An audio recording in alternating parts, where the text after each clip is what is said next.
It looks like we're live, and we are back in order.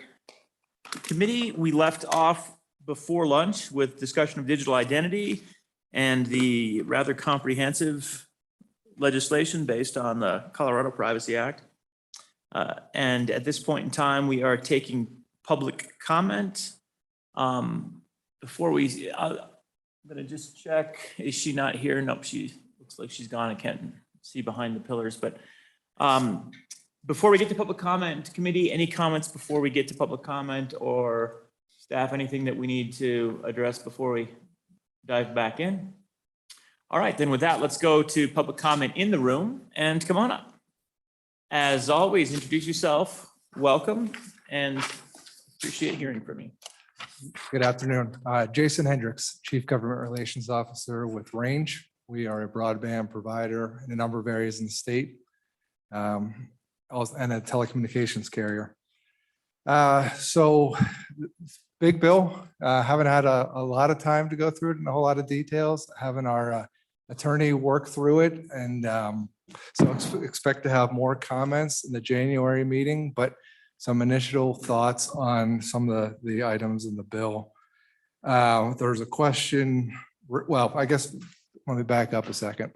So as an internet service provider, a rural carrier, we do not sell data. We're concerned that we're brought in on some of the definitions such as controlling and processing data. We are, as a telecommunications carrier, subject to the 47 USC 222, which is customer proprietary network information. And so looking through the list of exceptions that you have in here, I don't see that one as being one of the ones, but that does cover a lot of the kind of stuff that you're looking at and covering in the rest of the bill, such as opting in and opting out of what can be marketed to customers, the rules that we have to comply with that. And so I think that on the federal law, I think that we're covered. And for example, if we have a partnership with a billing vendor or mapping companies, because we have to do mapping for broadband, and we provide them with data, we give them contracts that they have to sign agreeing to comply with our rules and regulations for CP&I. So I think that we're in compliance with the intent of what you're trying to do with this bill. And like I said, we don't sell the data, so I don't think that we're the target of what this bill is going after. But nevertheless, it does cause concerns because of potential regulation. And so going through some of the definitions on whether or not it applies to us, are we a controller? Are we a processor? The provision of the bill that talks about it applying to, let me get to it a second. So on page 23, the way that I read this, with the or under part I at the beginning, and I should say that I'm not an attorney, which is why I rely on another person for that, but just the simple reading of that. If you conduct business in Wyoming and you have 10,000 customers under part 2A, I think that this bill applies to you unless you have an exemption. And so we do have more than 10,000 customers. So I think that we probably would fall under the definition of a controller potentially for our customers. We know who they are. And then, like I said, for processing of data, whether it's billing or mapping, and we hand that off to a third party solely for those purposes, I think that they would fall under the processing. And then the question came up on whether or not internet service providers are covered under this bill. And I think that was going towards our role as transmitters of data. So if somebody hands off the information to us and then we transmit it to somebody else, are we a processor in that regard? And I think, looking at the definition of processing, I think that we could potentially fall under there. So if we are collecting data, if somebody uploads data and we are collecting that and then transmitting it, we might fall under the collection. Uh, Use, I mean, we're using it as part of a service that we're providing. Storage, depending on how long the storage is, and there's at least temporary storage. And then we do email accounts and things like that might fall under the storage. So having the kind of exception that you were talking about before, Mr. Chairman, about transmitting of data would be certainly something I think that we'd want to consider again for this. And as well as the exception that I talked about on CPNI and maybe some of the other federal rules. You know, so those are my main points, but as I was looking at the definition of processing and trying to think of it as an analogy of the mail service. If we're like a really fast version of mail service and we're collecting and then, you know, maybe temporarily storing data and then transmitting it, we're like a fast version of USPS. And so as I was thinking of that analogy, I thought, well, I don't even know if this is limited to just digital information or electronic. It seems to be applying to everyone. And well, as an aside, I'm just wondering if this applies to the US Postal Service as well, but I'm not here representing them, so I'll leave that at that. So, but those are my comments, and I'd stand for any questions. Thank you, Mr. Hendricks. Any questions? Go ahead, Representative Stith. Mr. Chairman, Mr. Hendricks, thank you so much for your testimony.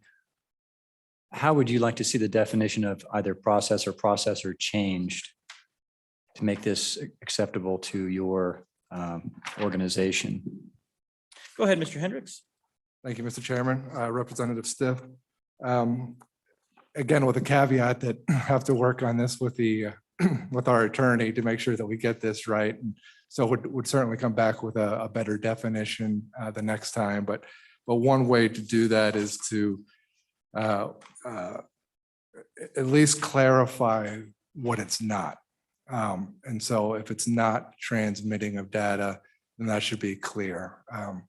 So it just seems that some of the collection, if there's some parameters around what that means or storage, maybe you'd be making it too complicated as far as over defining things. So maybe the simplest way is to just simply say what it's not. So we can pursue that and work on that between now and the next meeting. Great. Thank you, Mr. Hendricks.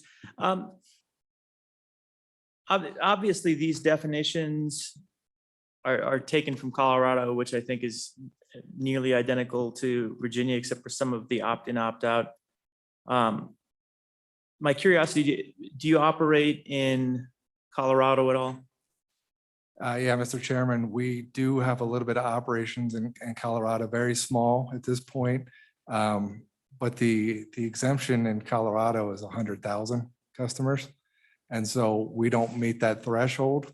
I'm on the board actually of the Colorado Telecom Association and was asking about with the executive director, what the impact has been for other carriers. And my understanding is that they haven't fully implemented this yet, and that the Attorney General is working with parties to try to get some of the implementation steps. And so there's a lot still to be worked out in Colorado, but when we were reviewing this last year, it was, okay, we're exempted. We're not going to hit the 100,000.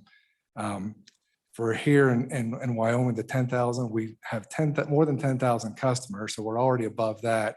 And then depending on how you. What's going on, man? How are you? One moment. Representative Western, we can hear you. And while it's fascinating, you might not want us to. Thank you, Representative.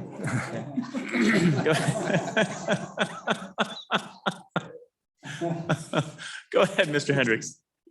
Yeah, so we're above the 10,000 customers. And then depending on how you define some of the stuff under processing, if we are processing on behalf of others, then we're certainly above that threshold. So yeah, at this point, it's much more of a concern than it was. Well, I guess my question, extending that a little bit, is there are obviously stakeholders like yourself in Colorado that have the same business and operations profiles and what do they consider themselves to be, if they're an internet service provider, do they consider themselves to be processing or processors as ISPs? I do understand that if you do offer email service, you're intended to be covered by this, right? I mean, that's the whole point. Clearly, that's down the center of the plate. But I am curious if you have feedback and if you're part of that group, how were they not engaged in writing these definitions in that Colorado process such that this has already been taken care of? And I'm not saying we can't, but it surprises me to hear that in the fourth or fifth iteration of what's sort of becoming a model act, telecom didn't think of it until Wyoming started talking about the definition. So what's going on there? So in Colorado, the Colorado Telecom Association is just like the Wyoming Telecom Association, small companies. So all of them would be below the 100,000. And so when this bill went through last year, it's okay, we're not part of it. That's the big guys. You know, that's kind of how it was viewed. Now, as far as the other kind of carriers, the large ISPs down there and their involvement, I don't know what their position was actually during the legislative session. I do know that when we looked at this, the review down there at that time was, yeah, we probably would be a controller or a processor, but we're exempted because of this 100,000. So that was the distinction. And so had that threshold been lower, I would expect that there would have been a lot more involvement there. Now, as far as California and the concerns with that law, I do know that's a big concern for a lot of providers, as when we're on the National Association meetings and they're discussing California and what that might mean. I know that's a concern, but I don't operate in California, so I can't say how much they were involved there. So going back to kind of the core concepts here, which this becomes a long bill. They like to write long bills in other states. And again, this is the shortest version of the ones that were out there. But at the core of the legislation are the concepts of what this entitles a consumer to. And those are beginning on page 13, really with the A paragraph, where the heart of the bill is the right to opt out of certain things. And then it provides some detail there. The right of access to information about you. The right of correction regarding information about you. The right to deletion of information that's your consumer data, and the right to data portability with some provisions. If you're an internet service provider and you're transmitting information, I mean, just as sort of a first phase, how is that a problem? Because you honestly, if that's your job, you shouldn't either have any of that, or if you do have all of that, wouldn't it be reasonable for you to be adhering to all of these things? Yeah, so it goes to the breakdown again, as far as the concerns on the regulation, excuse me. So again, we do have things that we have to comply with on the federal side as a provider. And I think that those very clearly have the opt-in and opt-out on the marketing and the selling of data. Some of the other stuff as far as deletion of data and so forth, I think it just gets into the burdensome nature of it. As a small provider, having to comply with regulations and meeting that kind of stuff, because I don't think that we are the target. And so to have to comply with some of this stuff is that's where it gets into the concern. And so, like I said, it's a big bill, and some of the implications of it haven't been fully worked out yet. But those are the initial kind of concepts of it. It's very regulatory for something that I don't think that we're the target for. And so I just think that there might be better ways to handle that if we're not already covered under the federal law. Okay, gotcha. Further questions, committee? Any questions? Okay, any other public comment? Thank you. Thank you for very being much. here. Appreciate it. All right, additional public comment in the room. Anyone want to provide public comment that's here in person? All right, seeing none, let's go online. And who do we have queued up first? Let's see who I've got on my list. Okay, I see Daza, Mr. Greenwood. And regarding public comment, obviously we're not going to take action on this legislation. We're really trying to think through how to proceed. We've got a large bill draft and we're not going to need to probably go through it line by line one more time for Senator Nethercott. We'll resist that. But trying to think of what the path forward is going to be. So in the interest of time, let's keep comments kind of high level and focused on specific needs. And then we can address more nuances either through like working group activities or other similar endeavors. So with that, I see Mr. Greenwood at the top. So let's invite Mr. Greenwood to chat. Thank you, Mr. Chairman, and members of the committee. I would like to start by talking about something that's not in the bill, and it's something I'd like you to consider including. There's a Republican draft privacy protection bill circulating around the last few weeks that has a really good, in my view, drafting of a so-called safe harbor.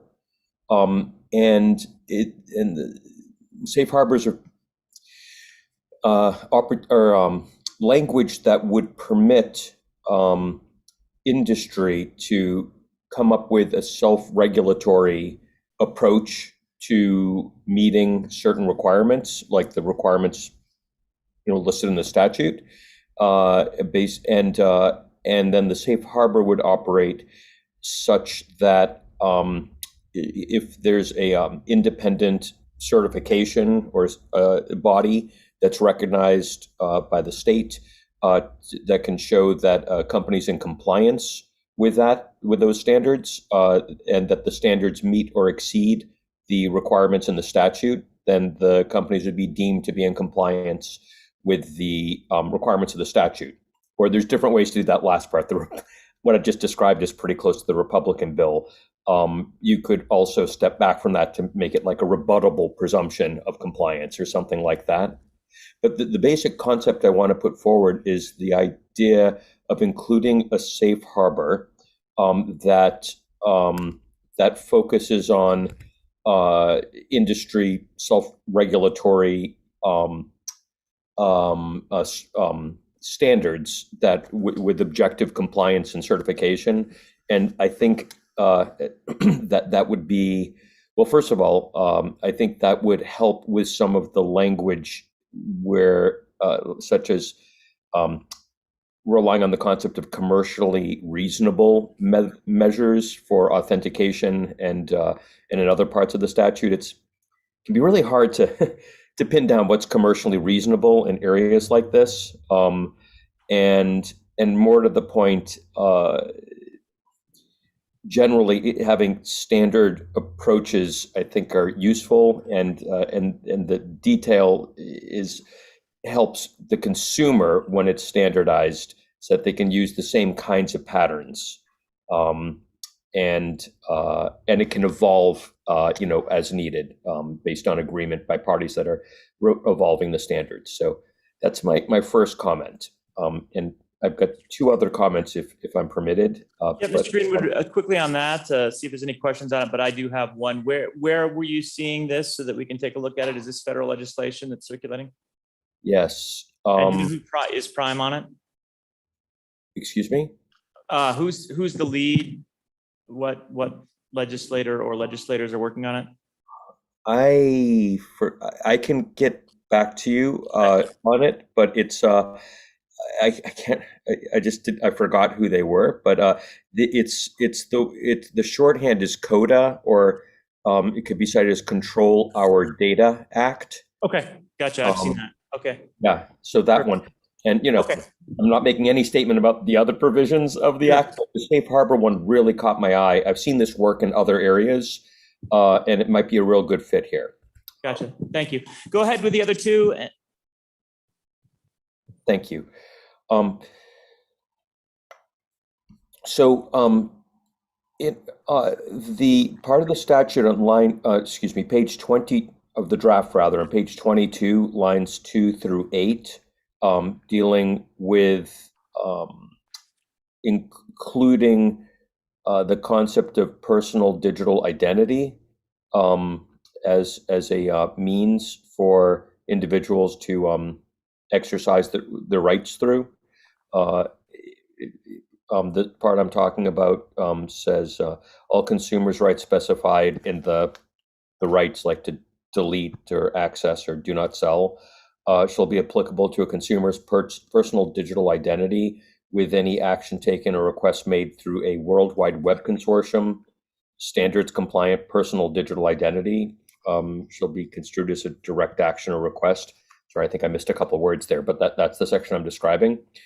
My comment on that is twofold. Number one, I commend the committee and LSO for including the concept of personal digital identity, and I think this is roughly the right way in which personal digital identity should appear in this privacy statute.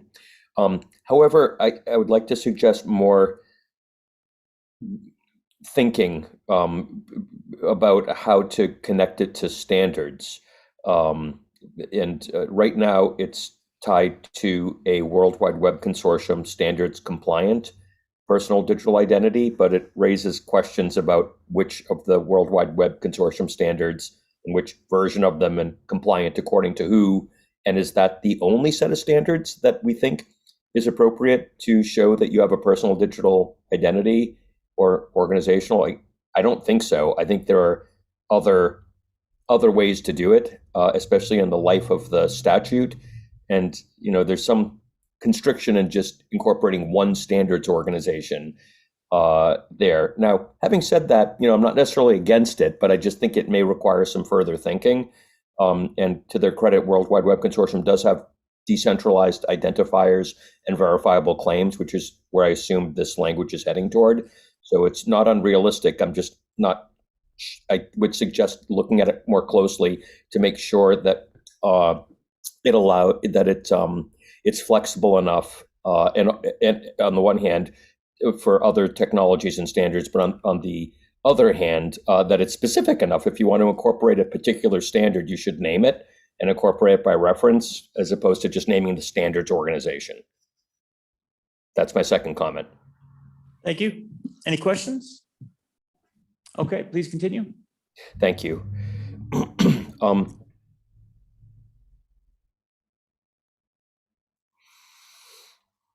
In the so there's let me just see if I can find it here. Section 40-30-207 relating to duties of controllers. Mm-hmm. Down here is where we find under transparency the obligations about publishing categories of data. Basically, it seems to me like in a privacy policy, and that's great. No objection there. But I would like to suggest that the committee consider also including a right under the access rights available to consumers, a right to inquire what categories of data do you, the covered business, have about me? I'm sorry, not the covered business, but the business that's must comply with the statute have about me. So in the privacy policy, when we write these things, they kind of cover every category that would apply to every product and every service and every, inclusively everybody that in every like account type. Whereas in the CCPA and in other statutes, something that I think is very, very good, and it's actually an important part of the logic and an economic basis for people reacquiring their data and being able to have things like data trusts and data vaults where they collect all their data, It's very important to be able to ask companies whether they have data about you, and if so, what kinds of data, and then to decide, maybe you just want to ask for your location data and your purchase history, but not 7 other categories, or maybe you want to ask for all of it, or maybe not, or maybe you just want to ask if they have data about you, yes or no, and that's all you're curious about at this point, just to get an inventory. So I would like to recommend amending the access provisions to be more like some other statutes that include basically 2 access types. Number one, to request whether the company has data about you, and if so, in what categories. And then number 2, access to the specific personal data and the portability of it. So Great. that concludes my comments. Thank you, Mr. Greenwood, and thank you for your participation and support of the working group on this as well, all the work that you've been putting in. Committee, any questions for Mr. Greenwood? All right, seeing none, thank you, Mr. Greenwood, and we'll be back in touch soon. Appreciate it. Thank you. And Mr. Allen, I see you up next. Thank you, Mr. Chairman. Thank you for all the years that we've been working together on these, and I really appreciate your leadership in making these pragmatic and difficult architecture for privacy to make progress on it. So I'm very pleased that we've made progress in this draft. I have some specific concerns. I am not a legal scholar or lawyer, so I always kind of approach these things from a technical perspective. Specific to a comment that Daza also made, I am a co-author of the W3C DID specification. I am one of the editors and co-authors of the TLS specification with IETF, et cetera. So I think a key thing here is that there are international standards bodies, and there are a limited number of them. The work that they do requires a variety of consensus to get to a final level, which sometimes can take years. And once they do so, they should be considered to be strong. But what they call it at every one of these different standards organizations is different. So like IETF calls it an RFC, or in W3C, it's a recommendation, et cetera. So I don't know if there's a generic legal term. I believe there is for when something in an international standards body, which has a very important definition, and within that body, the particular document has reached that level of maturity. There may be something that generically works for all of the different bodies, despite their slight different names with there. And I do encourage that, we do say that there is a presumption that those are good. Some aren't. Some are old and dated and obscure, et cetera, and are no longer best practices, but most are. And that there's, a presumption if it's at least gone through, and say, take the DID, or more properly, the verifiable credential standard, which is an international standard, is that there's at least a presumption that it's adequate first. That would be the first thing. I'm always very careful, and I'm always looking for things that might trap you into an architecture or technical decision. And this is, one of the types of things we want to be careful here. You should not be, I don't think, in this bill specifying use verifiable credentials, use DIDs or whatever, even though I am obviously a big fan of them.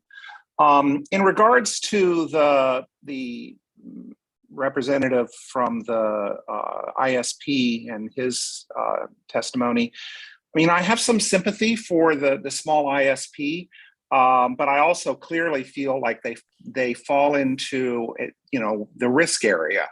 So the thing that I think is very different with many ISPs, maybe not his, because he does say he offers mail services and things of that nature, is the nature of the transience and permanence of the information that they keep. So there are ISPs out there who only keep logs for a very limited period of time. They restrict how those logs are kept. And are have standard business processes such that they are deleted swiftly and promptly when they're no longer necessary for spam protection or attacks and things of that nature.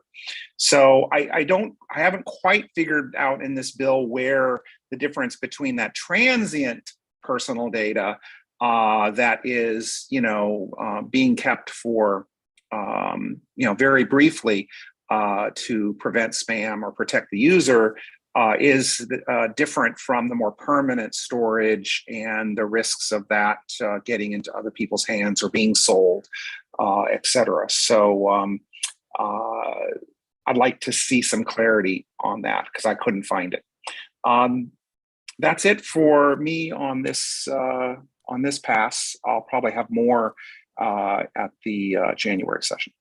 Excellent. Thank Thank you, Mr. Allen. And again, thank you for all of your support and work on this topic as well as the other topics that we're addressing today and previously. All right, any further?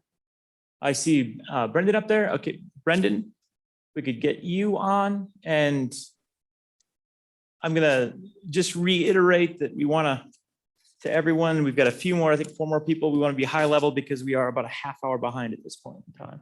Brendan, the floor is yours. Great. Thank you, Senator Rothfuss, committee members. Thanks for having me. I had my nap, so I'm good to go. Perfect. Okay, so first, I'm an MIT Media Laboratory alumnus from '98, and I'm a computer scientist. That's where I'm coming from. I actually am also a pioneer in virtual reality in 1993. And that's somewhat relevant to this. But to get to the general comments, first, I want to say that I completely concur with the statements that have been made by Mr. Greenwood and Mr. Allen. I do find it somewhat alarming that the W3C is named specifically as such, but in an open way that doesn't give clarity. It is very, very important to understand that the ideas around decentralized identifiers can have different implementations, and those implementations will vary whether you're talking about the world of blockchains and the crypto world versus the Web3 world. Basically, as stated, what you're requiring those companies to do is to take all of their data, which is in the blockchain universe, and then essentially format it and write it out into IP addresses that don't exist in that world. That's very problematic. There's another area regarding biometric data, but before I go on to that, I want to pause and ask if anybody has any questions. Any questions at this time? Mr. Chairman. Go ahead, Representative Stith. Yes, Mr. Mahler, do you mind giving an example of what it would mean with respect to your concerns on the W3 specification in the draft bill? Would you replace that with something else? Go ahead, Mr. Maher. Yes, I don't know if I would replace it, but as Mr. Allen and Mr. Greenwood were indicating, I would leave room for other implementations. And the problem really gets down to representation and signing. And this is something that we will have to get into more detail as we go along with the Digital Identity Working Group. But things are signed differently in the blockchain world, and they're represented differently in the blockchain world. And we have had the case the other day where we had another person who gave testimony about things such as ENS domain names, Ethereum domain names. It doesn't have to be Ethereum, it could be anything. You basically have this new kind of naming possibility in the crypto world. And if things are specified purely in the W3C implementation that may not jive well. But you can get to these ideas. DIDs are important and they're going to be a part of everything. You just have to be careful how you write the law explicitly. I hope that helps. Representative Stiff, any Maybe, follow-up? maybe not. Okay, no, sounds like we're good. Thank you. Thank you. Mr. Marr, on to your next point. Thank you. Yes. My next point is regarding biometric data. The address is extraordinarily thin in its definition of biometric data and sensitive data. And I implore that this is something which is going to need much greater provisions in statute and clarity, because what we have is the case where now that we're moving into a world of meta and virtual environments and whatnot, and we even have this with all of the bio data collected from our watches and our smart devices and our fitness data. But there is going to be a plethora of all sorts of eye tracking and gaze tracking, pupil tracking and retina tracking and tracking of your voice and your heartbeat and your glucose and et cetera, et cetera, et cetera. And if we think that we have data privacy issues now, with the data that we're collecting from these biometric systems, we're going to be able to know what you're thinking before you think about it. And this information may potentially be sold to advertisers and whatnot. Now, for the record, I believe that biometric data is extraordinarily important. We need this for all sorts of reasons. So it's not that I'm against it, but we need to be very careful at how we write this out in statute. I'll take questions if anybody has any. Thank you very much. Committee, any questions? Questions for Mr. Marn? Nope. Thank you very much, Brendan. Appreciate also your help on the Dow task force and this task force as well. And honestly, every other task force, I think that we've been. I had So thank you. one or two other comments. All right, very quickly, because we are 37 minutes behind and we've got others to speak. So, and we've got Dow's ahead. Okay. The language in the statute does not provide for organizations and organization data. Now, this is actually a very problematic exclusion because we all know that organizations use social media under the same terms and agreements as individuals. And this will happen more and more as we have organizations putting much more of their marketing and content and using and functionality into these platforms. The other issue is regarding getting data out and the opt-out provisions, and most notably the idea of deletion of content. This is problematic. We know this is problematic in the blockchain world because things that are written into the blockchain cannot be deleted. So we need to look carefully at how the statute is written and those provisions, and maybe reword it in a way where we're not saying necessarily delete, but delete if possible, but made inaccessible or whatnot. And I won't get into the details of that at this time. That's about all I have. I wanted to say, this is actually very important. I do want to say this gets to Senator Rothfuss's initial question about applicability and exclusions and how to define that. And I think I want to answer that because I think it really gets to his question. The problem in all this is that we are defining everything in terms of data and specifically controllers and processors. And as the fellow from representing the telcos was describing, we have the issue that we have many companies that are doing many different things. They're simultaneously many different roles. So it would be probably beneficial for us to pay more attention in terms of the different kinds of data as it applies to different roles. And I will leave it at that because I know I'm overdue. Thank you. Thank you, Brendan. Any questions for Brendan? All right, seeing none, thank you very much. And I see Professor Reyes. Yes, Welcome, thanks, Carla. Thanks so much. Thanks, Chairman. I just, being mindful of the time, I do have 3 quick high-level comments. The first is just to say that I am encouraged by the draft and by the committee's attention to this particular issue and their efforts to take what has been learned from the other legislative efforts across the country and turn it into even still a more innovative draft. So that's just the first comment, like, well done. The second comment is about this innovation. Particularly, I'm encouraged by the retention of the term or the tie-ins to the personal digital identity concept throughout, not just in the places where we've discussed it already, but throughout the draft.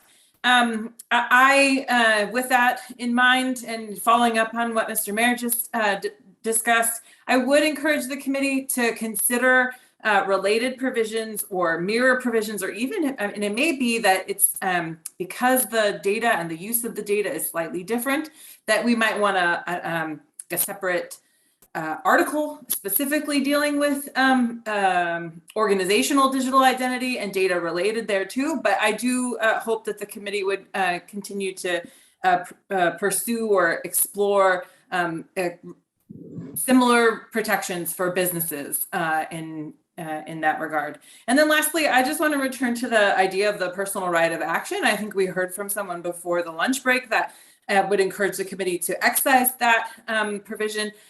For my part, I hope that the committee retains the personal right of action in order to give consumers and anyone really affected by use of their data improperly under the Act some measure of remedy that's within their hands. So the idea of having a personal digital identity, the idea of increasing personal rights and data is to have it in your hands, to be able to have more granular control over how your information is used. And without a private right of action, that is that just general purpose is cut off considerably, I would think. It may be, and I would expect that it may be a point of contention going forward.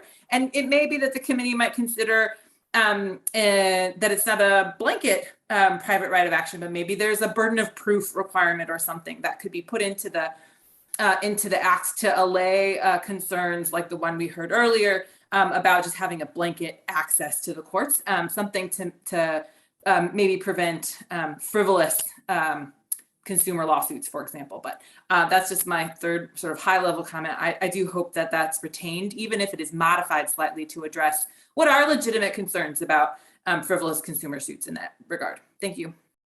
Excellent. Thank you, Professor Reyes. Any questions for Professor Reyes? All right, seeing none, and very briefly to address the organizational digital identity and organizations.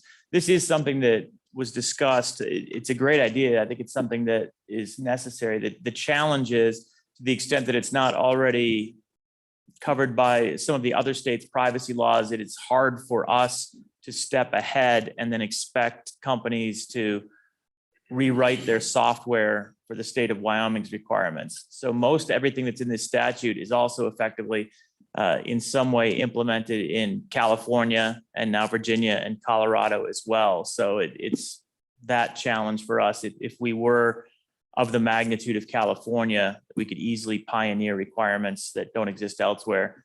I struggle to imagine large multinational companies rewriting their code because the state of Wyoming put something in there that requires something different. So I think we need that. I absolutely agree, but it is a challenge from that standpoint. All right. Anything else on those points? And let's see, who is up next? Do we have anyone else right now for public comment? We do not, Mr. Chairman. Okay. Anyone else present want to provide public comment, going once, going twice? All right, well, thank you everyone for the input. Public comments closed. Back to the committee. So committee, any additional discussion? I think what I'd be inclined to do, and my feeling about this legislation, first of all, is that it is long and has still a level of detail that's substantially greater than a lot of what we like to see in our draft legislation that ends up in the floor of either the Senate or the House. And if there's any way for us to trim this down to some of the core principles, I think that would be handy. So that's something I think would be worth working on. The concepts that we heard about in trying to provide more flexibility, I think is useful. I'd like to explore more the safe harbor idea that Mr. Greenwood brought forward. Maybe there's a way for us to simplify through using best practices and principal compliance and requiring that. But anything else that committee wants to see worked on between now and January, does that seem consistent with the interests here? All right, anyone online? Representative Western, are you out there? He'll be back sometime. All right.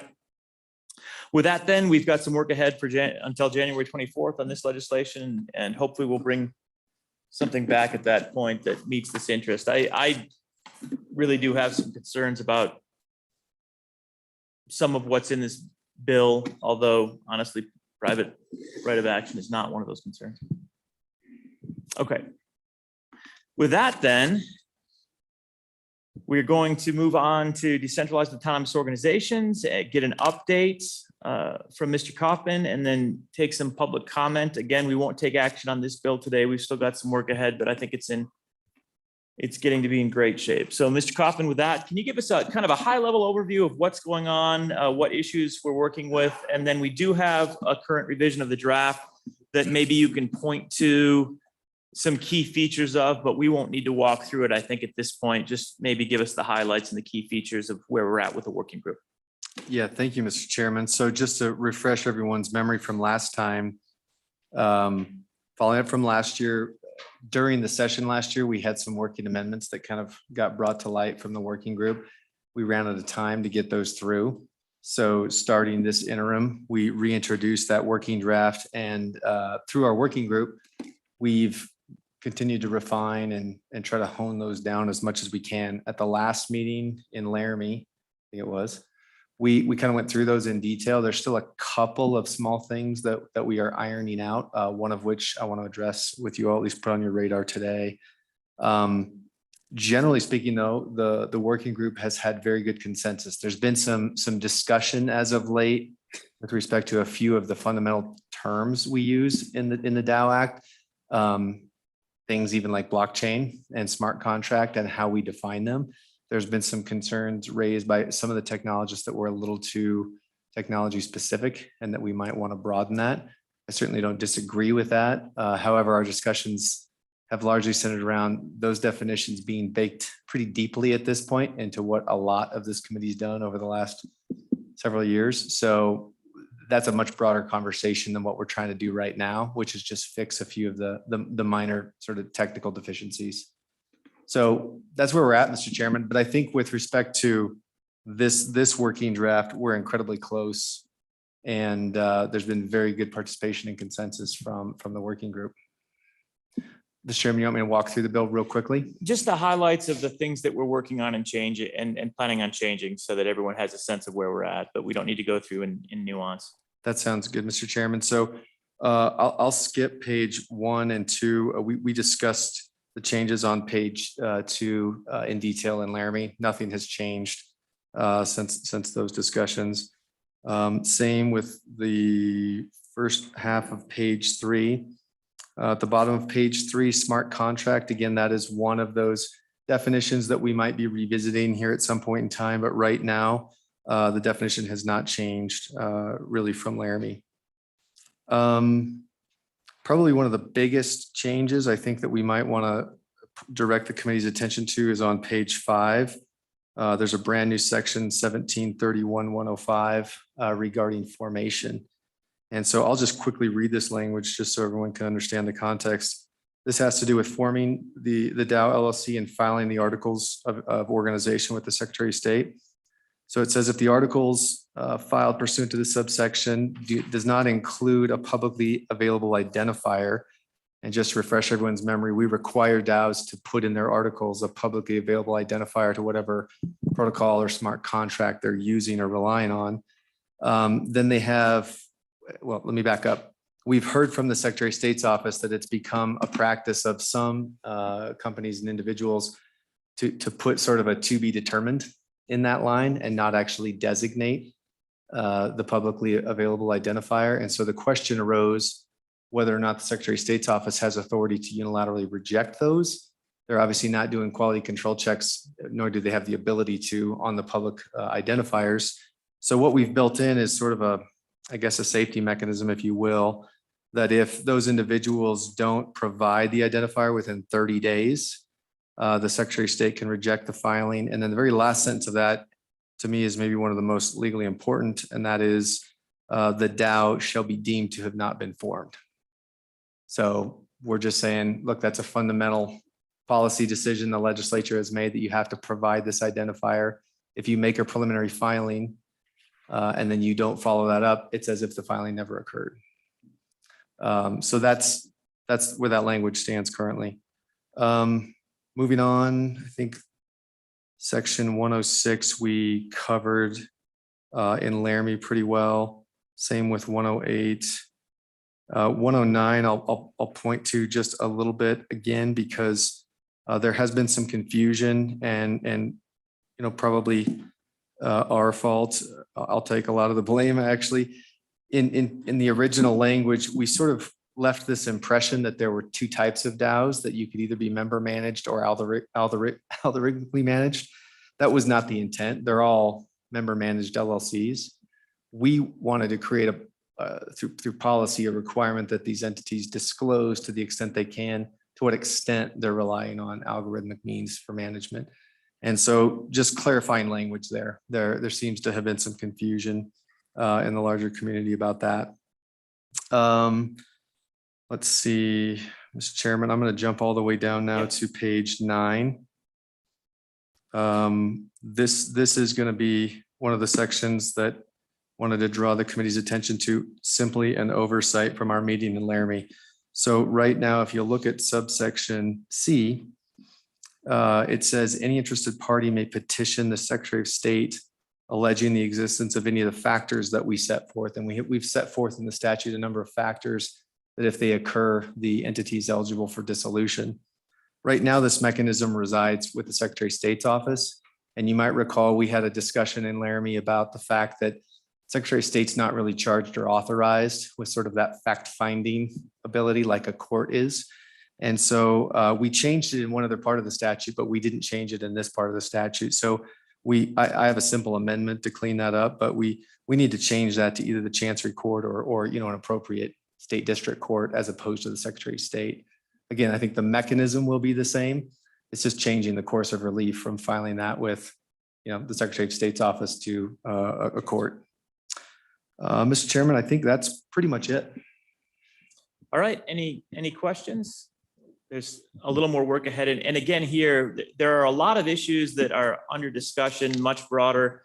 We've talked about expanding DAOs to include other types of corporate structures. There's interest in that. There's a lot of interest in more features, more tools, and more ideas going into our DAO legislation. But the sort of feature set that we're looking at for the bill draft that's going into this session is basically what we have here, and the rest is still ongoing conversation, but we'll probably not expand what we could call the feature set of this bill unless there's some dire interest. That's kind of where we are and where we're going. Go ahead, Representative Stiff. Mr. Chairman, we wanted to ask Mr. Kaufman about the DAOs that have actually been filed. My understanding is that since July 1st of this year, about 90 some DAOs have been filed with the Secretary of State.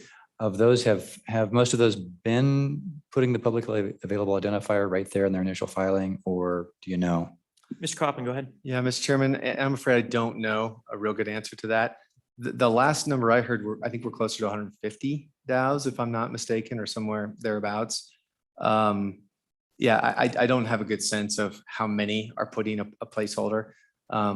The information I've received from the Secretary of State's office is that there's a few entities that are, filing these for clients, and they're filing them in batches, and they're kind of putting generic information in there.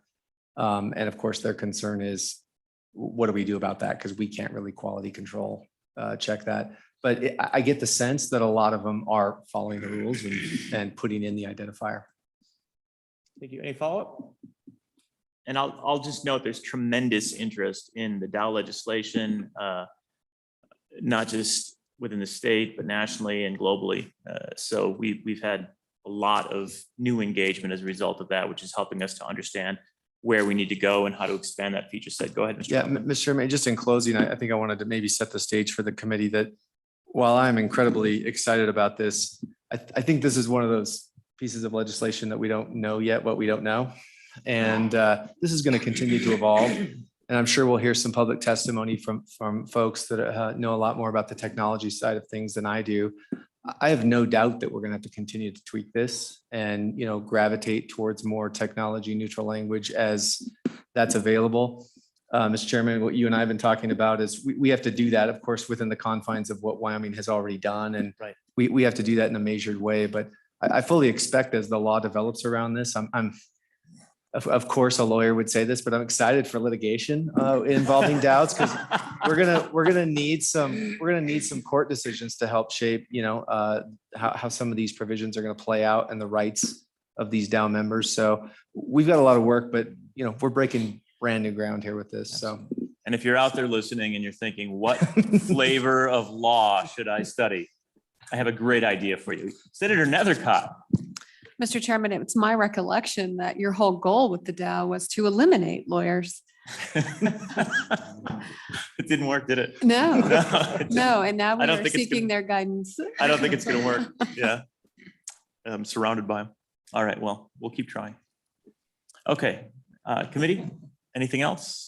All right, seeing none, let's go to public comment. And again, with public comment, let's keep concise, but also let's focus on this bill and feature sets within this bill and recognize that there's still a lot of work ahead. So as we're contemplating new features, let's bring that to working group ideas and maybe other meetings because we just don't have time to go into depth on some of the future features at this point in time. So with that, I see Professor Reyes. Thank you, Mr. Chairman.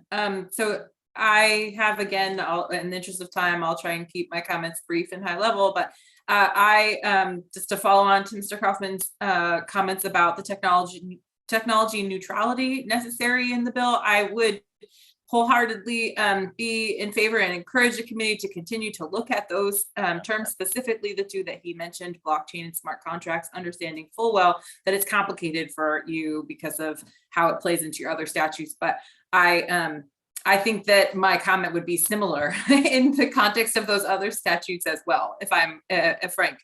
So that's the first comment. But it's been covered quite well by Mr. Kaufman, so I'll move on. But the second comment I have relates to just a couple of questions that the community has had that I've heard about and that I don't think are entirely clarified in the draft. The first is, so it is clarified, and I think I understood from the comments from Mr. Kaufman that the entire idea is that all of these would be member managed. There is interest in having a manager managed DAO. And so I'm not entirely sure why that seems to have been excised from the options that folks have, but there are entirely legitimate reasons that you might want as members of the DAO to rely on a manager to manage it, including a manager that is human and not algorithmic. And so I would maybe encourage a little bit of clarity in that regard if it was not the intent to excise the option to have a manager managed DAO LLC. The second is that the draft continue and the existing legislation continues to assume that the operating agreement and the smart contracts are not the same thing, or that they do not interact necessarily. There's a system sort of this one trumps over this and this over that, the way you would see in sort of articles of incorporation and bylaws or articles of organization and the operating agreement. But doing so, and that sort of underlying assumption of separating them precludes people from being quite innovative in making them either interact by using code deference through contract, which is completely legitimate thing to do under regular contract law principles, or to simply write your contract in code. Also a entirely legitimate thing to do in with contract law, existing contract law principles. So there are provisions in contracts that have nothing to do with LLCs, like supply agreements and paying suppliers, that incorporate code to automate the performance of those provisions, and the contract will say we defer to this smart contract for this specific piece. And this concept of co-difference, like I said, it's been around a while and is entirely legitimate under existing contract law. And so again, I expressed some discomfort or concern about the way the draft seems to assume that those things, the operating agreement and the smart contracts, will always be separate somehow, when in fact they could be intertwined if they were allowed to do so under the statute. The third comment is that I continue on the face of the draft legislation to be unclear as to whether, if say I was interested in forming a manager-managed DAO LLC, or just a manager-managed LLC that happened to operate through a DAO, if I could do that under regular Wyoming LLC statute. The reason for that concern is particularly because of 1731, 105, and 106, which requires the disclosure of the publicly identifiable smart contract, right? And also in the very beginning of the draft, it says a decentralized autonomous organization shall form, basically under this chapter, and then nevertheless says, to the extent that the provisions aren't inconsistent, the rest of Wyoming LLC law applies. Well, I wonder, I continue to wonder if I was interested in forming under regular Wyoming LLC statute, if I can do that given the text of the statute. And if not, I was hoping the committee could sort of elaborate on what the policy choice behind intentionally not allowing that is, because I know of DAOs that formed under your regular LLC law before you enacted this statute. And then secondarily, like, do they need to reform? Do they need to elect to become a DAO LLC if they are no longer allowed to do what they did before this existed? Okay, those are, oh, and then lastly, I saw in the materials online, the Koala model law. And although the Koala model law is quite complicated, I would say that in general, and if you were to read my scholarship, I am a fan of enabling unregistered limited liability forms for DAOs, because it allows for the flexibility of rooting it in contract and allowing the parties to be as innovative as they can through existing traditional means. And this wouldn't impact the LLC statute at all, but the committee might consider whether it would be appropriate or helpful to clarify its statutory trust law to include the possibility of creating a DAO that operates as a business trust. So for those of you who don't know me, one of my primary papers is called If Rockefeller Were a Coder, and argues that the business trust in particular is an excellent option for DAOs who are looking to form limited liability structures. Okay, so those are my comments, and I'm happy to take questions on any of them if there are any. Thank you, Professor Reyes. Representative Stith, go ahead. Mr. Chairman, Ms. Reyes, I thought I heard you say that you believe that a DAO should be able to be managed by a manager or managers.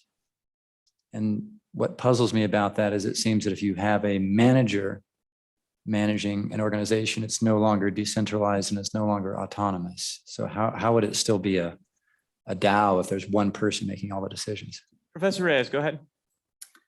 So there's a variety of ways that you could architecture it, but the idea is that so a DAO, from a technical perspective, doesn't mean there aren't people making the decisions, and doesn't mean that those people couldn't nominate for governance purposes a board of managers that would then make the decisions. In fact, there are quite a few DAOs that have sort of governance tokens, or that rely on polling mechanisms, right?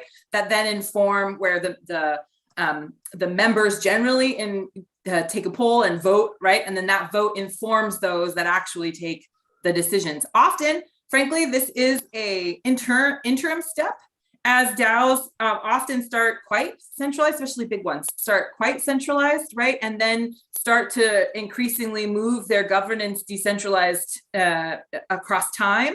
And often in the middle, there's absolutely an option for, and quite frequently architecture where members provide input, but then a board of sort of core managers actually take action.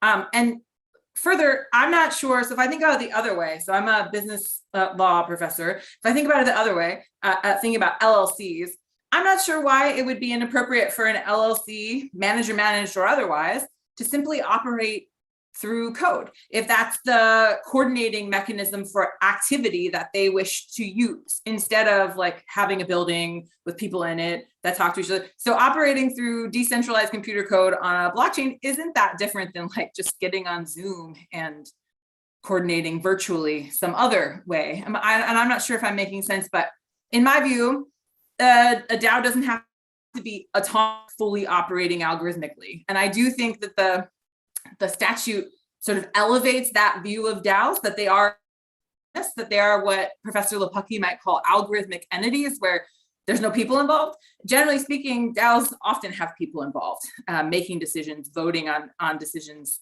along the way.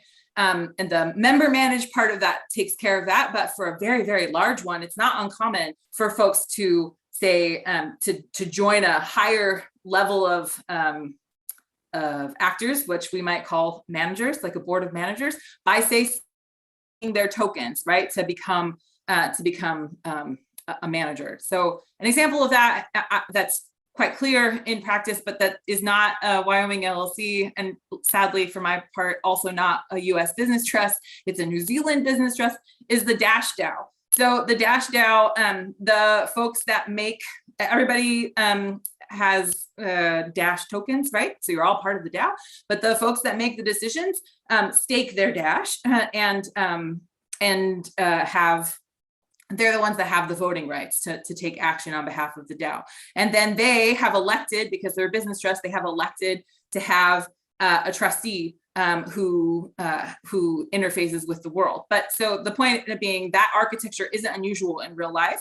And it's not clear to me why it wouldn't be allowed from an LLC standpoint, where an LLC clearly contemplates having a manager managed LLC sort of just normally.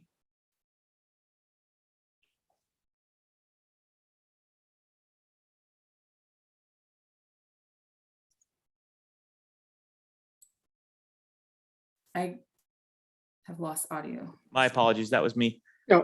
Thank you, Professor.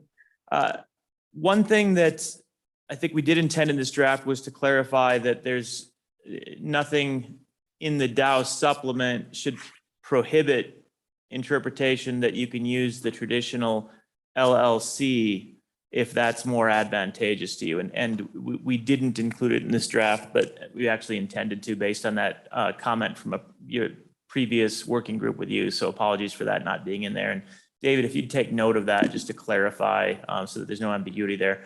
I don't think there was any intention of it not being that way, but I think you're absolutely right in pointing out that without us saying that explicitly, there might be ambiguity. So thanks for that. And with regard to the partner managed, I think we need to talk more about that, but not partner managed, manager managed, excuse me. I think that's one that is a significant enough change that it has to go into new feature set. So probably not this legislative session, but probably something we need to continue working through in the working group to make sure it does that correctly, unless there's a tweak that we can do.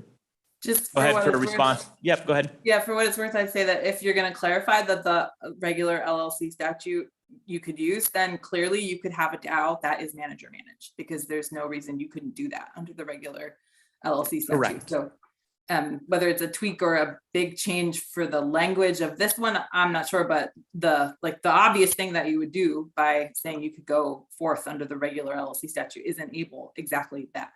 Yep, fair enough. Thank you. Anything on that to follow up with, please? Mr. Chairman, I'll just add some context, and I super appreciate Professor Reyes' comments. I mean, I can comment a little bit on how we arrived at that conversation, and just to refresh everyone's memory, there was a lot of political conversation about we don't want to touch the underlying LLC Act. And so by making this a supplement, we sort of viewed it as just like the close limited liability supplement, right? You can, like Professor Reyes is suggesting, she's absolutely right. You could operate today as a close LLC without filing as a close LLC, right? You could just say, we're going to do that. You might be taking some risk that the default rules don't necessarily cover you or apply for you. So again, I kind of view our aim as we were trying to, right, stake a flag in the ground with respect to what the default rules are going to be. If an entity wants to go outside of that, right, that's absolutely permissible. So I agree. Maybe we need to clarify that, but there was certainly no intention to exclusively exclude that. Secondly, I think her point is also really valid with respect to the operating agreement could be synonymous with the smart contracts. So we did discuss that at length, that they could be distinct and they're not intended to be assumed. So it's a little concerning that, to be candid, I haven't heard anybody else suggest that they're reading it that way, but I do think that that's a valid comment from Professor Reyes. Again, the reason we did that is because the underlying act clearly defines and distinguishes between the articles and the operating agreement and what can and can't be done under those. And now we have this new dynamic of smart contracts. So we wanted to be very explicit in creating a hierarchy. Right. But again, there's nothing intended in here to indicate that you have to have all three, right? That it couldn't just be the smart contract and the operating agreement in one document. So anyways, I just wanted to clarify those, but all good comments Yeah. and points. And I think just clarifying the ambiguity on that one is really easy. We just need to put a little language in that makes it clear what you said, that there was no intent to exclude. We were just trying to mirror. And I think hopefully that would cover it. So we can take a look at that next time too. And that seems like a tweak. Professor Reyes, final thoughts? Yeah, so to the extent it's helpful, the part that I think increases the ambiguity in that regard is in 1731-108, where it says, to the extent the articles of organization or smart contract do not otherwise provide for a matter described in 1731-106, then you must then it will also be covered by the operating agreement. And so that is, to me, that assumes that the smart contract is not the operating agreement, because if it's not in these two places, then you look to the operating agreement. But I don't think it would be hard to, as you said, clarify that. There's a few other places in the statute where the same thing happens, where you use, and it's because I'm a professor and we focus on the ors. So where there's a few places where there are ors in the language that suggests that it's intended to be separate. That's all. Great. All right, well, we'll take note of that. Also, David, make sure that we've got a note of that for the next little working session to try and tweak that and clarify it. And Professor Reyes is on that working group, so we'll make sure that she sees that language. Okay, anything else, Professor Reyes? Seeing none. Who do we have next for DAO comment? And again, on the DAOs, let's try and focus on the features that are in this bill and criticism of this piece of legislation for consideration to try and get us to our next topic as soon as possible. Let's see. I see Brendan up there. Brendan, go ahead. Can everyone hear me? Good. Yes, we can. Yep. Okay, I'll try to keep it to the point here. I do want to say that all that Ms. Reyes has suggested and put forth, I agree with completely 100%.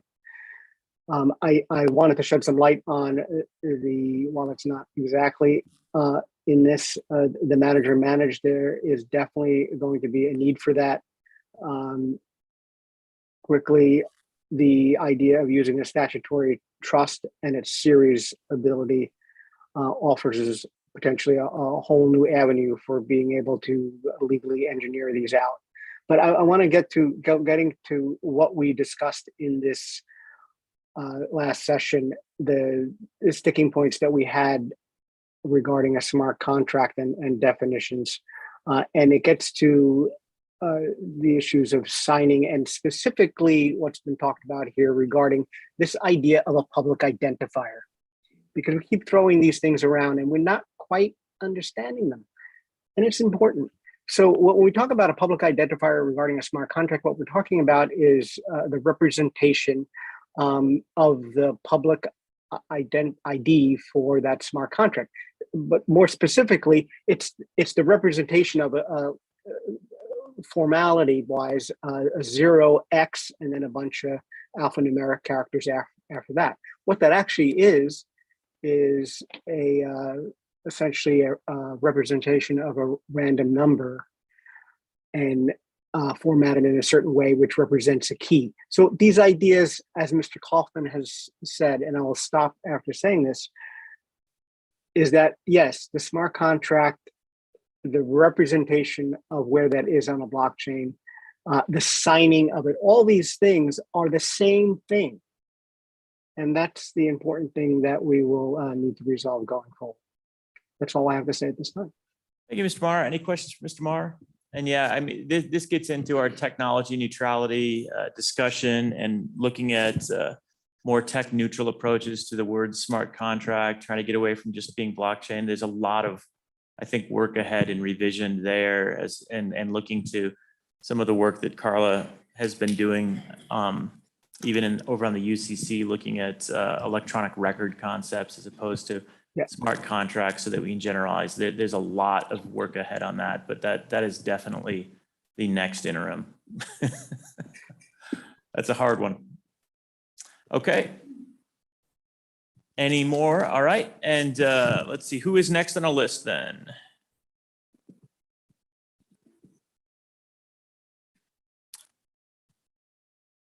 Do we have anyone else online right now? Oh, I see Daz. I'm sorry. Daza, welcome. Somehow I missed you there. Thank you, Mr. Chairman. I believe I am supposed to introduce myself, which I failed to do last time. I'm Daza Greenwood, and I'm here in my individual capacity. And I wanted to speak today to one of the proposed amendments, and it's in section 1731-114 regarding dissolution. And Matt and others have touched upon it already, but just to highlight it, right now it's a subsection 5 includes by order of a court of competent jurisdiction if the DAO is deemed to no longer perform a lawful purpose, or here's the operative part, is no longer under the control of at least one natural person. And so there's three quick things about this. Number one, I think this is a very good idea at this point to ensure that the ambiguity that Matt mentioned about the intent being that the algorithms are aiding people as opposed to replacing people like members is important to clarify. This is one way to clarify it is with this language about being under the control of at least one natural person. So I think it's a very good idea to clarify this at this time because, well, among other things, in line with the thinking of having this extend the existing Wyoming LLC statute and needing to read it in, consistently with the existing law. Section 1729-409 regarding standards of conduct for members and managers is one good example where there's a clear assumption that there's at least one human being that has duties that are fiduciary duties subject to the business judgment rule. This section ascribes a duty of care to members to act with the care that a person in a like position would reasonably exercise under similar circumstances, and that they reasonably believe to be in the best interests of the company, et cetera. All of these types of rules assume a level of cognition that you could call general human intelligence. And we don't yet, and I think these are very appropriate rules that you have in Wyoming, and these are the same as the rules in many other states, and they're based upon lots of things that have gone wrong when there haven't been such duties of care to operate in the best interest of the organization. However, there's algorithms at this point, certainly smart contract blockchain-based algorithms, but even much more robust systems that are designed to be as close to human intelligence as possible, AI type systems and others, don't come close to the level of cognition and awareness and consciousness necessary to make these fine-grained, nuanced judgments about what is reasonable under the circumstances. And I don't want to take up more time, but I could, as I have in the drafting meetings, gone through many sections of law that likewise assume we have a human being that is up to the task of managing a company. And this is part of the idea of why we would provide limited liability, I think. It's not the only way to do things, but I think it's a good way. And that's partly why I think it's a very good idea to be clear that we assume that there's going to be some humans and that we not introduce an accountability gap. And to put a point on it, the discussion that Carla had earlier about how there's no reason why you can't have people operating through code. I really want to second that wisdom from Carla. And when you look at these at DAOs in reality, I don't know how many DAOs people on the committee are part of, but a lot of the key decisions on business and legal matters and strategy and other matters happen in chat rooms like on Discord or Telegram. Why does that happen? Why isn't it just in the smart contract? Because of what I'm saying. Like, the smart contract can only do like a very limited number of things right now. And maybe in 10 or 50 years, I mean, people have different estimates for when we might be able to encode something closer to these level of judgment and cognition. It's not now. And so I just want to heartily endorse the amendment to ensure that people not do a literal reading of the current statute, which would allow for completely algorithmically managed DAOs. Not a good idea. I'll close by just saying, if it were possible to improve on the proposed language in the amendment a little bit, I would encourage the committee to do so.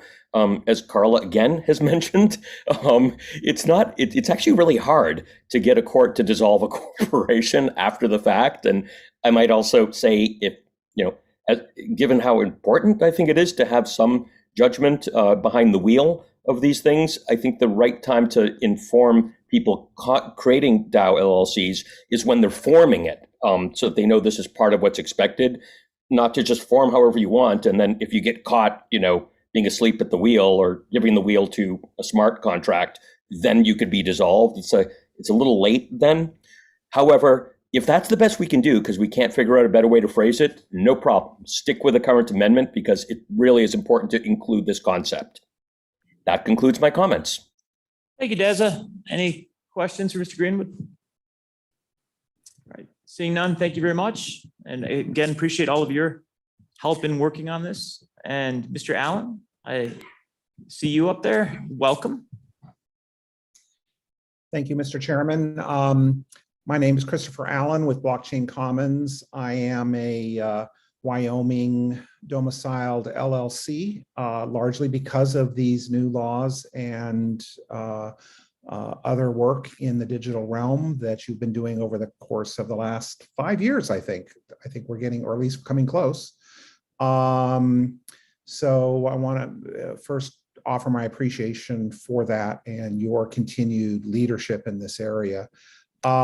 This bill definitely makes progress on things. I've always had a concern that we lock ourselves into, a particular technology that, either allows somebody to, an organization to lock us into some choices or a platform or whatever, when this entire area is evolving. I think the most egregious, difficulties with that have been addressed in this version. Not to say that there can't be some improvements and some clarity on what it means for a collective to make a decision, and what does management mean from a making decisions point of view versus executing on decisions that are made by others or made as part of things. But we've made really good progress here, and I think we have something that is competitive in the international marketplace as a place to get going. I have lots of different ideas for the 2023 version of this bill to extend it to nonprofits, to address problems with serial corporations and other forms that you have in law in Wyoming and should be able to serve. But I think this is a great next step for us. So thank you. Excellent. Thank you, Mr. Allen. Questions for Mr. Allen? All right, seeing none, thank you. Any further public comments online? Anyone else have a hand up? Mr. Chairman, there is no one with their hand raised on Zoom right now to comment. All right. And any further public comment here in the room? Please join us. Welcome, please state your name.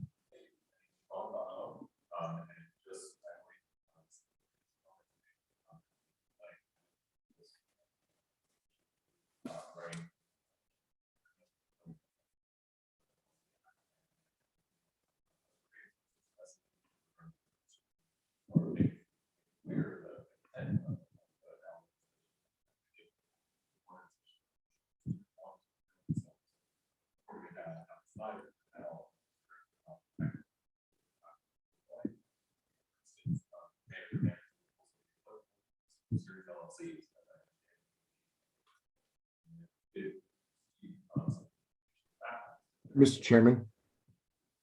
Mr. Chairman, I'm having a tough time hearing him. Is his mic on? Is your mic on green light? Yes, but I It could be is. closer. Yeah. Is Sorry that about better? that. Closer? Okay. Thank you, Representative Western. He'll get closer and be a little louder for you. I'll get to the point.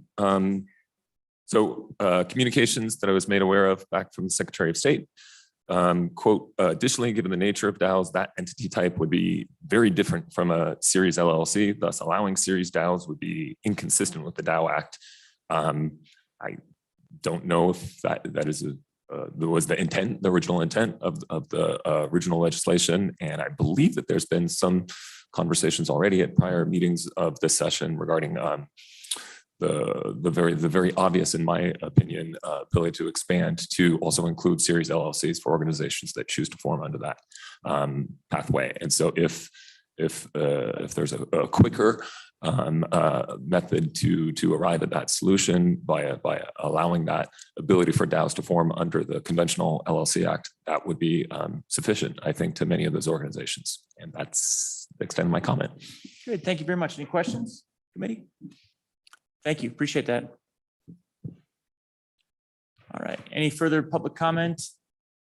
Seeing none, public comments closed. Back to the committee. Any comments, any thoughts? We're going to obviously do these revisions, come back next week. Any requests by the committee, though, based on anything they've heard that we haven't already discussed? All right. Seeing none, we're in good shape. Yeah, David, did you have a question? Okay. Then all is well. And right on time, it's 3 o'clock, and if I squint, that's when we start cryptocurrency mining discussion. So with that, on to cryptocurrency in mining, and the first topic under that is deregulated industrial power zones.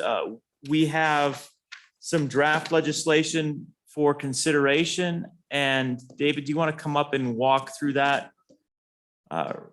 real quickly? And as a little bit of background, committee recall at the last legislative meeting that we had, we tried to think through ways that we could provide flexibility on power costs for cryptocurrency mining operations and asked for a bill draft to deregulate power, in specific zones. So we have a much shorter draft than the previous one we walked through to look at that. It tries to accomplish just that. And with that, if you walk us through the bill as drafted. Thank you, Mr. Chairman. David Hopkinson with the Legislative Service Office reviewing 22 LSO 258 Working Draft 0.5 Deregulated Industrial Power Zones. Diving right into the bill, first off, we have a staff comment, just highlighting a few of the policy considerations that the committee may want to consider as we work through this bill.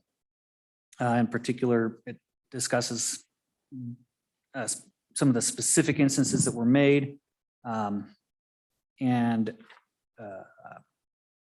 just kind of highlights that for the committee as this bill is discussed. The short title, Deregulated Industrial Power Zones, on page 3, 3719-102 provides for definitions. The deregulated industrial power zone is simply an area of designated state lands, not less than 640 contiguous acres, situated entirely within a single county and within which the statutory and regulatory exemptions in the Wyoming statutes 3719-104 are available. Paragraph 2 there is a definition for state lands, which means all state public lands except for state trust lands managed for the benefit of Wyoming's public schools and institutions. So I note that I actually didn't include that in the staff comment, but that is an area this would not allow for a deregulated industrial power zone on lands that's regulated for the benefit of those Wyoming public schools and institutions. So that's another policy question for the. And that may, honestly, based on feedback and further consideration, it's probably better to eliminate the second half of that clause if we're doing it on state lands and provide that opportunity, because otherwise it would eliminate most of the available state land, and it'd be good to generate some revenue for the schools if we were doing it on state trust land. So we can get to that discussion a little bit. Go ahead. 3719-103, the designation of land, this would be how this land is selected within a county, provides that the Board of County Commissioners in each county can petition the Board of Land Commissioners to designate not more than one area of unincorporated state land within the county constituting not less than 640 acres as a deregulated industrial power zone. Here's where we get to the designated land shall not include any part of a municipality or land outside the boundaries of the county. A petition may be filed under this subsection to modify as well as create a deregulated industrial power zone. Subsection B there simply requires that the Board of County Commissioners hold a public hearing prior to petitioning the Board of Land Commissioners and provides that they would have to give 14 days notice for that hearing and publish that in a newspaper of general circulation within the county. Subsection C, the commission, and I want to clarify, this would be the Public Service Commission, because that is a defined term that applies to this section, shall provide the Board of Land Commissioners with an analysis of the potential impact the deregulated industrial zone may have on retail customers outside of the zone and non-participating retail customers within the zone, and any other information required by rule promulgated by the Board of Land Commissioners. And that's to give the opportunity for them to kind of chime in on what impact a particular zone may have within the county.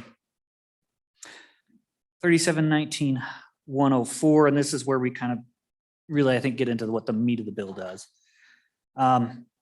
Subsection A, except as otherwise provided in this section, the provisions of this title with respect to Public Service Commission retail rate regulation shall not apply to rates charged by a public utility for the sale of electricity to a retail customer who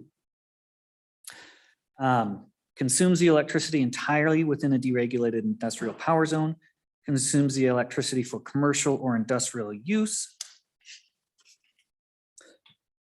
and requires a minimum of X per Y. These are numbers we would need to finalize. A demand within a deregulated industrial power zone and take service at a primary transmission voltage level. The language in paragraph 3 here was taken from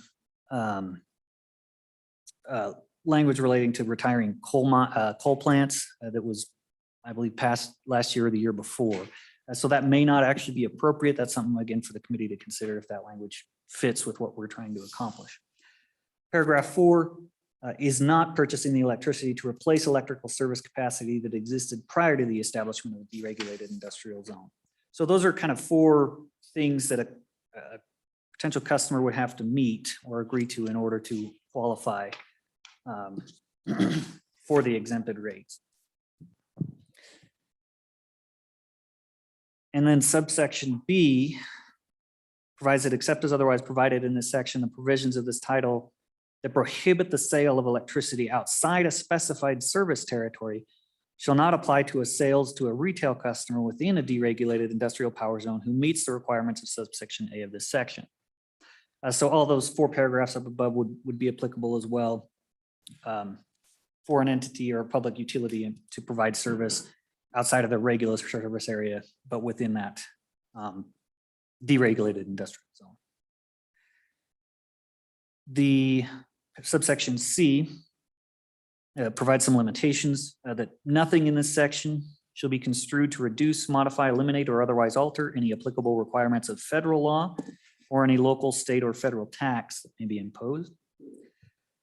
Subsection D, another limitation here, any public utility providing service under this section shall not recover costs associated with that service through rates imposed on retail customers, essentially those who aren't participating in the program, that they can't charge them extra for services provided within the industrial service zone. Subsection E provides that a service provided by a public utility under the section shall not adversely affect the service provided to other retail customers not participating in the deregulated industrial zone. In other words, the effort there is to prevent a situation where public service provider is providing, or I guess kind of over offering services within the zone at the expense of those outside of the zone, and providing poor service quality to those outside the zone. Section 2 is some amendments in 37.1.101. This is just adding chapter 19 to be applicable to the definitions that are found in 37.1.101. And then 37.2.118, the changes that you see in the stricken language, that's primarily conforming, or changes the language there was language that we don't currently use in Wyoming statute, but the statute hasn't been amended for a while. So it's updating that and then adding on page 8, adding 37.19.101 through 37.19.104. And this just provides that essentially, you can see at the on bottom of page 7, those who are allowed to make a complaint about anything that could be done in violation of this act, and allows them, that creates that process for someone who sees an issue there to address that. Section 3 provides that this act shall not apply to contracts for utility services existing prior to July 1st, 2022. The state board, section 4, the state board of land commissioners and the public service commission shall promulgate rules. And then we have a split effective date in section 5, providing the, in other words, to allow for the implementation of rules, or the beginning of the process to promulgate those rules prior to the effective date of July 1st, 2022. With that said, just one side note to the committee on this. This was drafted. I did reach out to industry, but didn't hear back. So I can't assure the committee that this actually accomplishes what it intends to do. So I look forward to hearing some of the feedback from other parties. And with that, I'd stand for any questions. Thank you. Questions, committee, about how this bill draft works? Go ahead, Representative Stith. Mr. Chairman, Mr. Hopkinson, my understanding was that the big picture purpose of this was to create a zone that's got lower electricity rates because you're charging just for the marginal cost of the power, not for the associated transmission costs that all the other ratepayers pay, roughly speaking. That was the sort of the economic advantage that we're kind of getting. So a couple of questions about that. One, this is limited to only state land sections, so which are in any township. It's typically sections, I guess, 6 and 34 or 16 and 34.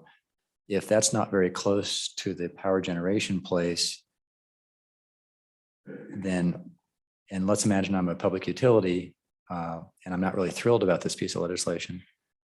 Is there anything in here that prevents the public utility from saying, sure, we'll provide power to you, but since we're not subject to rate regulation, it's going to cost you, $20 a megawatt, or 20 cents a kilowatt. in other words, price it high to discourage anyone from ever actually doing this. Well, I'll address a couple of points in that as this is drafted. And again, it is, as David said, a lot of policy choices. The first is with regard to, briefly with it being on state land, the intent behind that, and it could be city or county land as well, we could change that. But the idea of designating private land to have a special privilege, we'll say, seemed challenging and awkward and would create an interesting property right that would add value to the land in a way that seemed incredibly complicated. Not to say that it's a bad idea or good idea, just that it was substantially more complicated than doing it on state land. And that is to a large degree why it's drafted so that it's on state land. For the reason you said, there are state sections throughout the state, and they may or may not be handy, but at least it's relatively clean and provides for a clean approval process of working with the county and then the State Board of Land Commissioners. So that's the thought process there. Nothing magical about it, but it seemed to make a 5-ish page bill, so 8-page bill instead of the 52-page bill we had earlier, which seemed good.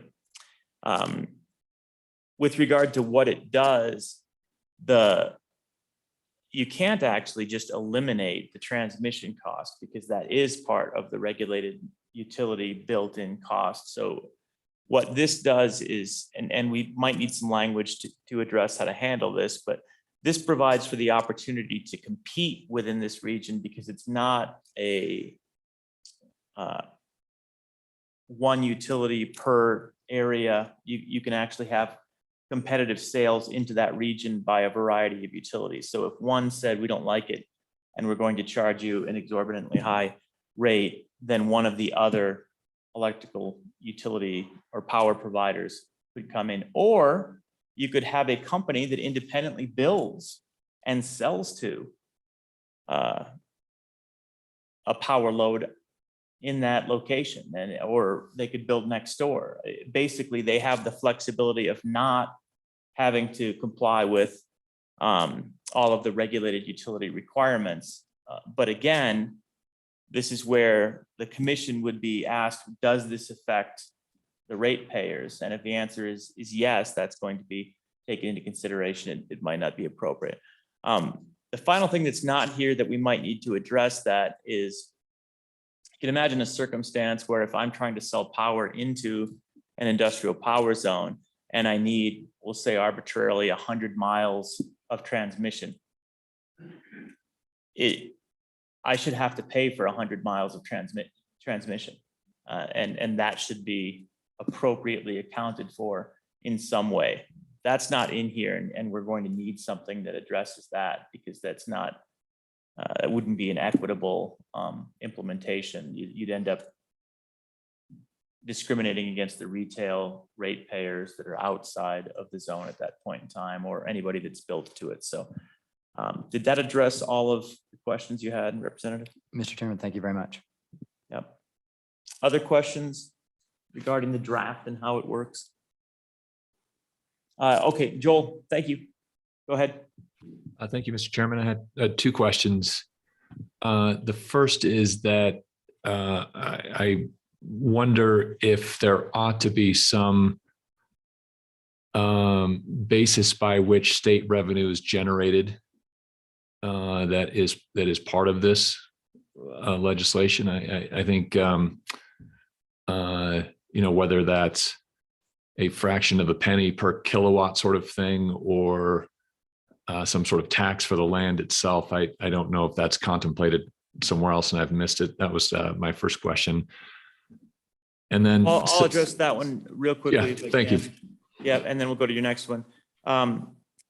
It is anticipated, but it's not explicitly mentioned. If this is state land, the Office of State Lands has oversight and would basically require lease requirements. They have incredible flexibility to generate revenue based on what they can arrange. And they're actually obligated constitutionally to get revenue for state trust lands for the schools, at least, not necessarily for other state lands. So that part of statute should realistically take care of it because there's no exemption from any of those obligations. So I would anticipate that there would be a negotiation associated with that.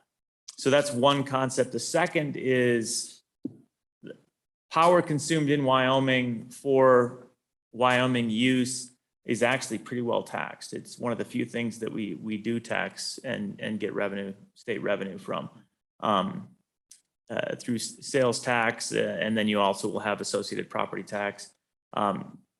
So it's not to say that we couldn't contemplate adding additional taxes, but this is one of the few things that the Wyoming revenue structure benefits from because the sales are within the state. So I hope that it addresses it partially. It's not to say we couldn't do more, but that's what was anticipated. And with that, go ahead and address your second point or respond. Yeah, thank you, Mr. Chairman. That did in fact answer the question, the first question. And the second one was somewhat tied to the first, which is that I would think a goal of this long term might be that we're encouraging the development of energy production from other sources, maybe perhaps renewable sources or otherwise, that were previously unutilized in Wyoming or were stranded energy resources in Wyoming. And does this bill adequately incentivize that sort of development? I think the response I would have is that the market itself for cryptocurrency seems to be incentivizing that based on my understanding. Low cost renewables, for example, and are preferable to those that are providing capital as long as it meets the low cost. So there's obviously challenges.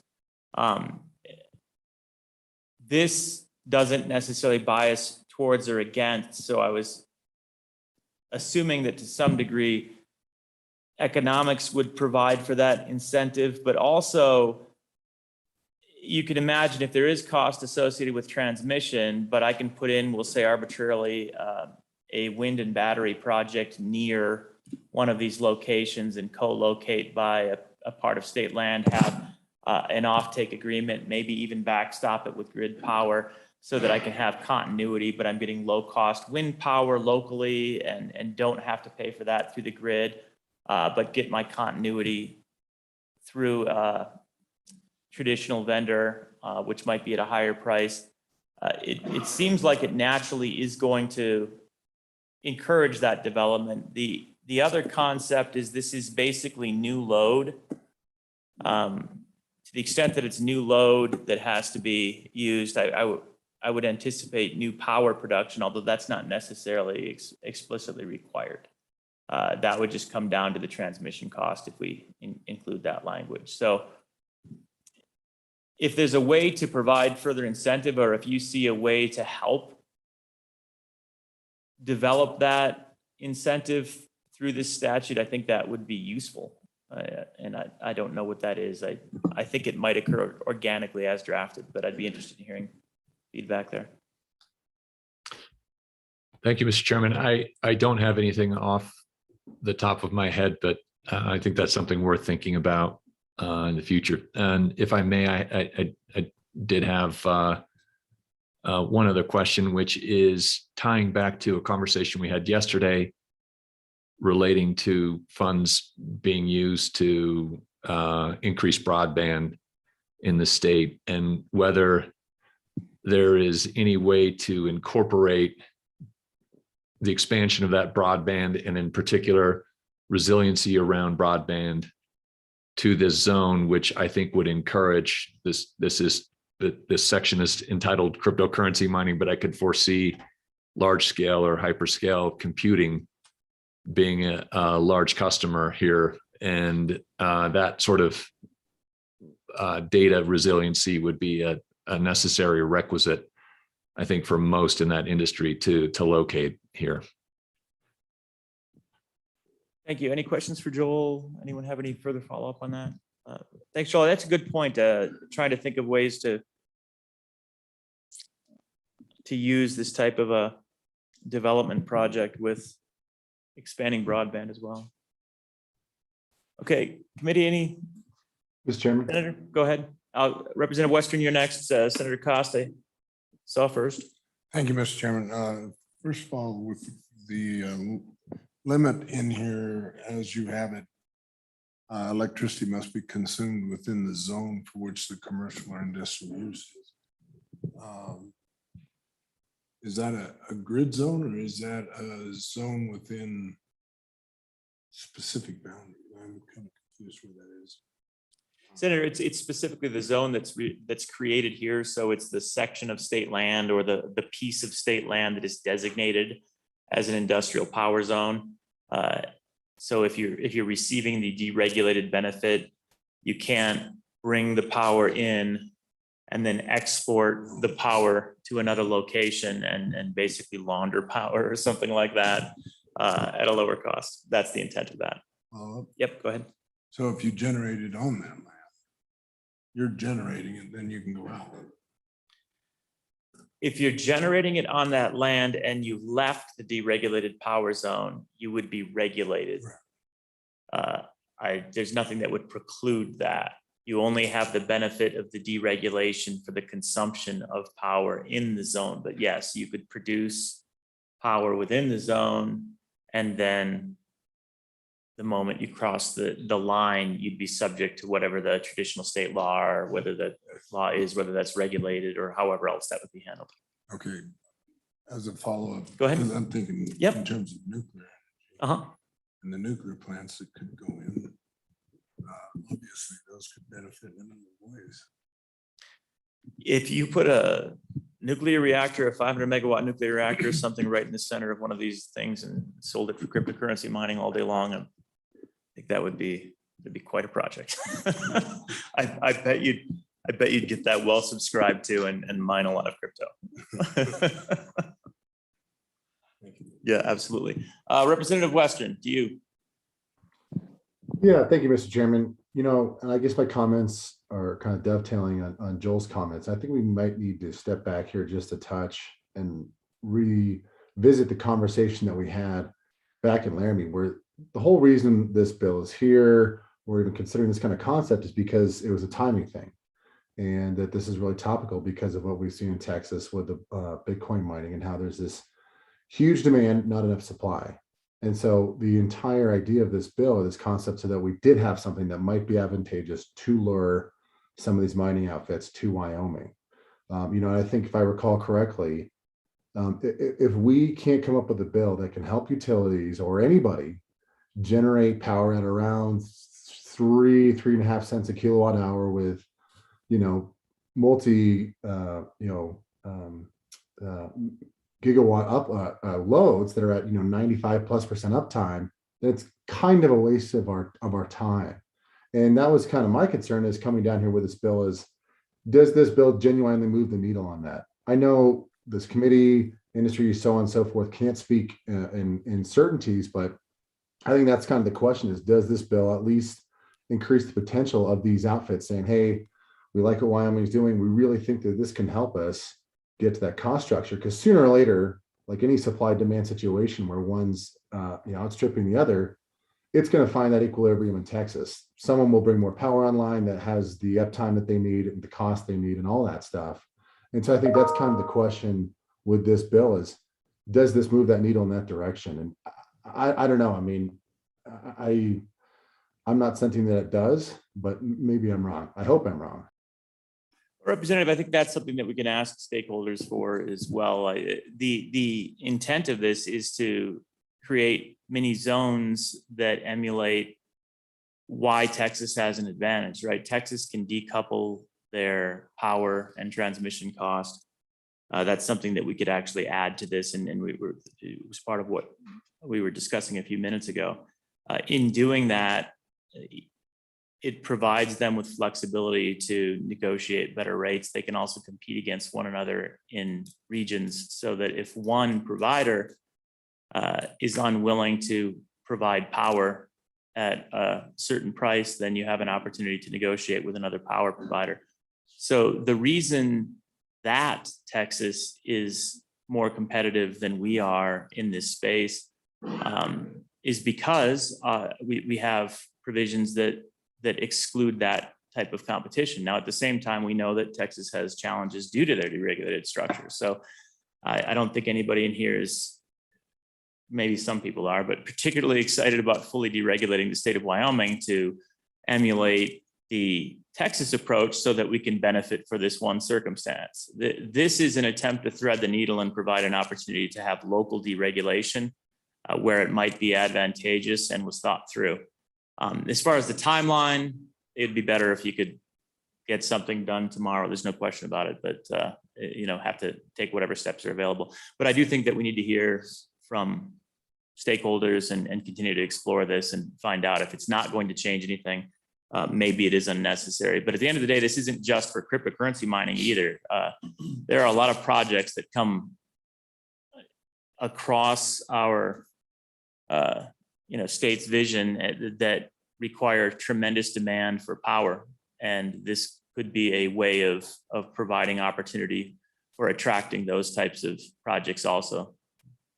We'll see. We'll hear hopefully more. Any follow-up on that, Representative? No, thanks, Mr. Chair. Yeah. Committee, any other additional discussion before we go to public comment? Questions for David? Go ahead, Representative. Mr. Chairman, to kind of come back to a question, I just wanted to go through a hypothetical example. So for example, over in Sweetwater County, there's a state land section that's looks by the map to be less than 2 miles away from the Jim Bridger power plant. Okay, so let's imagine we pass this, it all works. Someone wants to put a cryptocurrency mining operation there on that state land section. And what if Rocky Mountain Power says, we don't like you that much and we don't want to deal with you? Under that hypothetical scenario, would the person just have to try to bypass Rocky Mountain Power and buy power from some provider and wheel the power to that location somehow? I mean, how would this actually play out? I would assume the answer would be yes at that point, based on how this is drafted. It'd be a very awkward circumstance. I'd probably have conversations before about doing that. I think you'd have to have something in mind, but yes. And then if there were, again, we need to provide a provision for this that clarifies the decoupling of the transmission cost from the power cost, but you'd basically be trying to purchase power and then pay for transmission. And that will end up costing you probably a substantial amount if you don't have direct transmission capacity available. And I think that's one of the essential points. So yes. Go ahead. Follow up on that question, Mr. Chairman. So under that scenario, there's nothing, as far as you're aware, under this that would allow or disallow someone from doing self-generation and then selling the excess within the deregulated zone? You'd definitely be able to do that. All right. No question. Thank you, Mr. Chairman. Yeah. You could do that now, though, theoretically, if you have self-generation. The challenge is, I think under statute, you can't have a secondary company generating for you. It has to be the same company generating, and you couldn't sell to another entity though. You're right, you can't do that. So you could self-generate, you could only self-generate for internal use, and you wouldn't be allowed to sell the excess. You'd only be able to effectively net meter it, I think, back is what you'd be allowed to do right now statutorily. So you could do it under this, but not under statute, correct? Sorry about that. And I saw Commissioner Throne looking at me like, you're wrong, Chris. So thanks for that clarification. Think harder. That was what you were signaling, right? All right, anything else before we go to public testimony? All right, then thank you, David. With that, it is 3:30. Let's take our 15-minute break right now, though, before we get to public testimony. It's a good break point, and then we'll pick up public testimony. We actually will end up ending somewhere near schedule because e-residency is not going to take an hour and a half. So as the committee is panicking, we're just going to go over the white paper. Back at 3:45.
All right, looks like we're back live.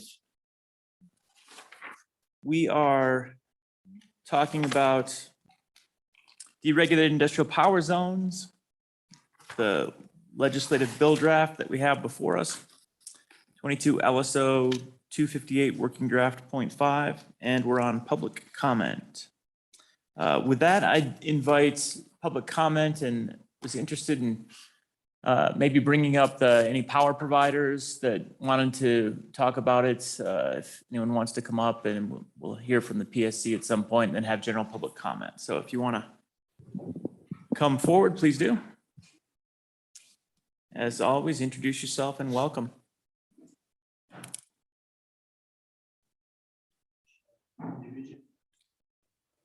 Great.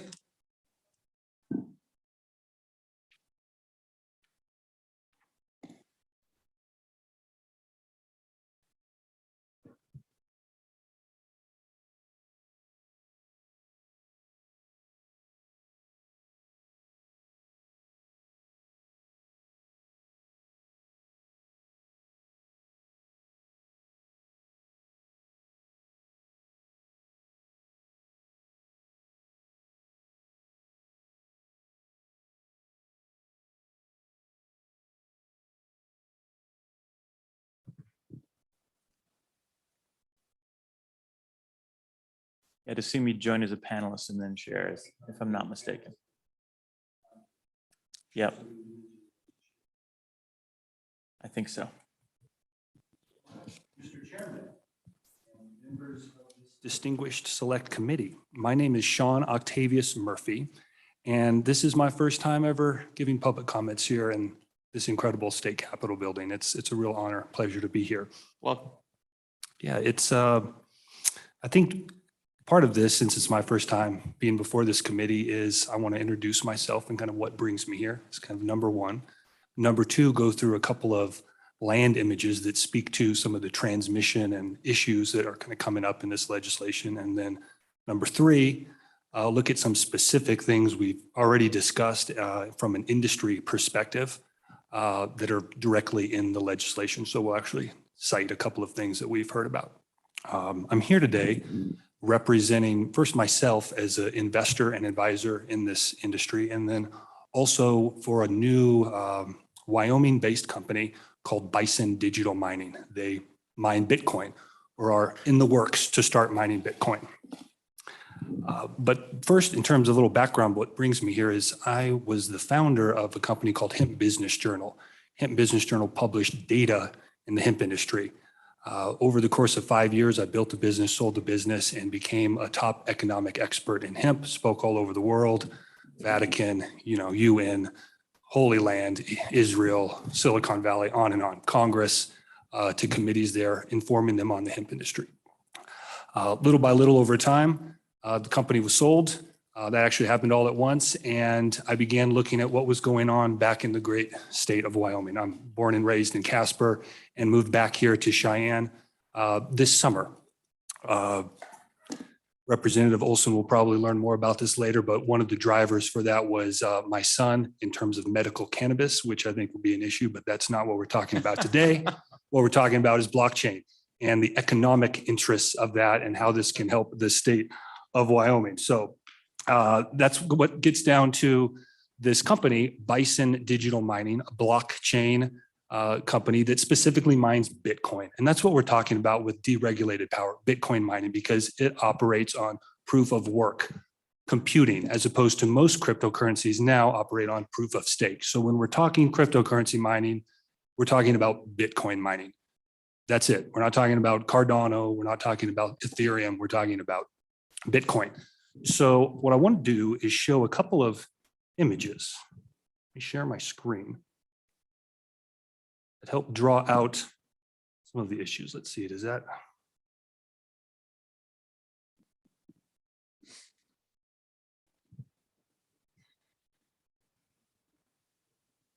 Looks like it's asking me to share preferences here. Just a moment.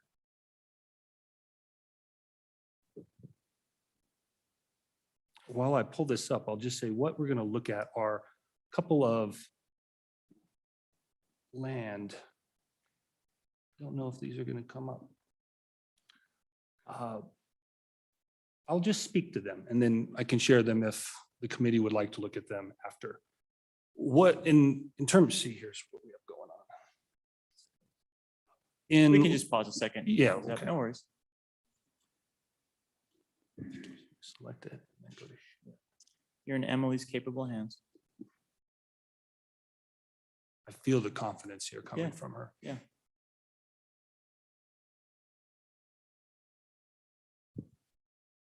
Why I can't push that.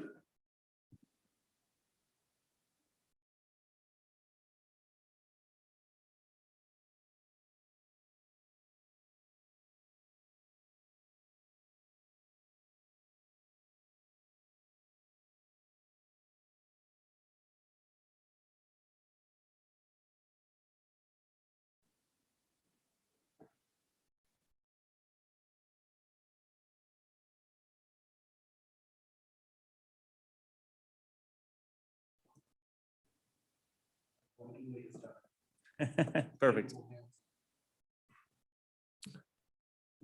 What we're looking at here, distinguished members of the committee, is the North Range Business Park. This is just a few miles outside of Cheyenne. And the highlighted area there was a plot of land in the business park purchased by YZY Capital. This is a Chinese company. They're very well financially heeled.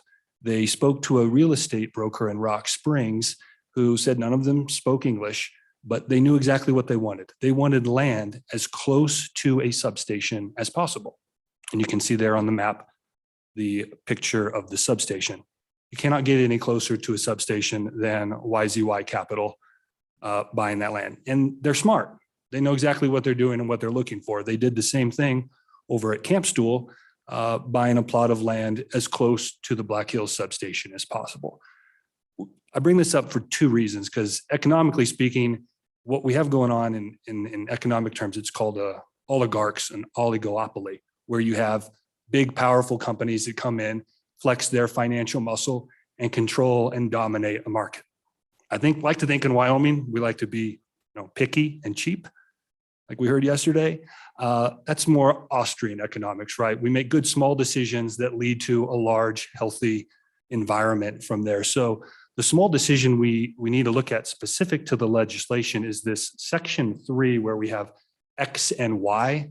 This doesn't make any sense. Like, I don't know what Y is referring to, but what's important is that if we're going to set a demand minimum, that it be small, that it be something like a 0.5 megawatt or 1 megawatt. Just for in some sense of scale or context, if we're, say, requiring 5 megawatts, the cost to fulfill and scale to 5 megawatts of power is about 16,000 Bitcoin miners. And this is going to translate to about $20 million. So even at 1 megawatt minimum of power, that's going to require a company that has $20 million in operational, funds ready to go. So we want to, I think, supply a deregulated power zone that offers good, healthy competition to all companies, not just these well-heeled oligarchs, specifically the Chinese, because this is who's moving into the state because Bitcoin mining was banned in China. Not saying it's bad for competition, but I don't think we want to see a market dominated by Chinese in deregulated power zones. So keeping this in a scenario where we have good competition in these zones is important. The second piece is going to be transmission. And I'm curious to hear what the commission feels on this, but this is a very important piece because first, I think we're going to need a carrot or a stick here with the public utilities. Companies are not going to outlay tens of millions of dollars to transmit power into these zones. They'll just go to Texas. That's just simple. So what I'm proposing to the committee here is devising a plan or path to either subsidize the transmission costs or subsidize the costs of power in these deregulated zones, or ensuring in some way that they're close to substations or close to, it was a great example by Representative Stitt, this in Sweetwater County. But there has to be some incentive model there for the utilities to do these deals. An example is we have the special utility bill. I think it's HB 113. previously passed. Nobody uses that. There's no incentive for the utilities to do that. We only have two major utilities in the state. And if they don't want to use a special utility contract, that legislation just sits there. So I think it's critically important that there's some lever, some incentive model, whether it's carrot, like subsidies, or a stick, some regulatory oversight that says, you know, you'll work with these companies, be them small or large in these deregulated power zones, is important. Another critically important piece, I think, is, and we may hear some comments to the contrary, that time is of the essence, and that the language in this compelling the utility and the commission to move quickly is very important. And that's important because Bitcoin mining is not going to be here forever. Bitcoin is halving, and we can go in and explain what that means, but it just means over time, there's less Bitcoin, less to mine, and it's more competitive. So we're in this window, this magic time, I would say probably 5 to 10 years, where there is this explosive growth of mining and activity. And then over time, it will become incredibly competitive, which could be good for the state in terms of these deregulated zones, but there won't be nearly as many new players in this space. So we're in a moment where we may hear from the commission that they don't want to be compelled to do this work, to get these deregulated power zones, you know, transmitted and operating, but that's not what's important to the industry. Moving quick, like July 1st, having transmitted power into these zones so that people can move mobile Bitcoin mining units and pay a nice lease and state taxes to the state coffers is what's important. So time is of the essence in that. I think that's generally the context of what I want to say, with the concluding remark of I've talked to the Wyoming Business Council on this, and I know they have a couple of models where they help fund the small companies in the state, Wyoming companies. I think it's important we look and devise plans that increase fundings more like Series A type investments, so 1 to 5 million to Wyoming companies in the blockchain industry. We see this in Colorado with what's called the VC Authority, the Venture Capital Authority. That's a fund that the state has set up to invest in Colorado companies. I think we need something similar, specifically focused on digital innovation, blockchain, or in a large part, what we're talking about here with this committee. It's very important, and quite frankly, Wyoming companies are getting beaten down right now. Like, it's difficult to compete against the YZY capitals that have $300 million when they show proof of funds and they get land like that. It's difficult to compete when you're going against them, against in RFPs to the utility companies as well. So anything that can help empower and support Wyoming companies to compete and have access to this power, because that's what matters in Bitcoin mining, access to power and then land. So those are the two things. I think this legislation provides the land.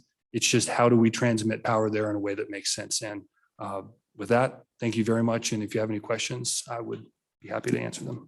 Excellent. Thank you. Questions for Mr. Murphy? Go ahead. Thank you, Mr. Chairman, and thank you very much for the testimony. And maybe I should preface this just so everyone's aware, because I don't want to be accused of improperly lobbied. So I represent YZY Capital. Our firm has worked with them and have been unable to get a power contract.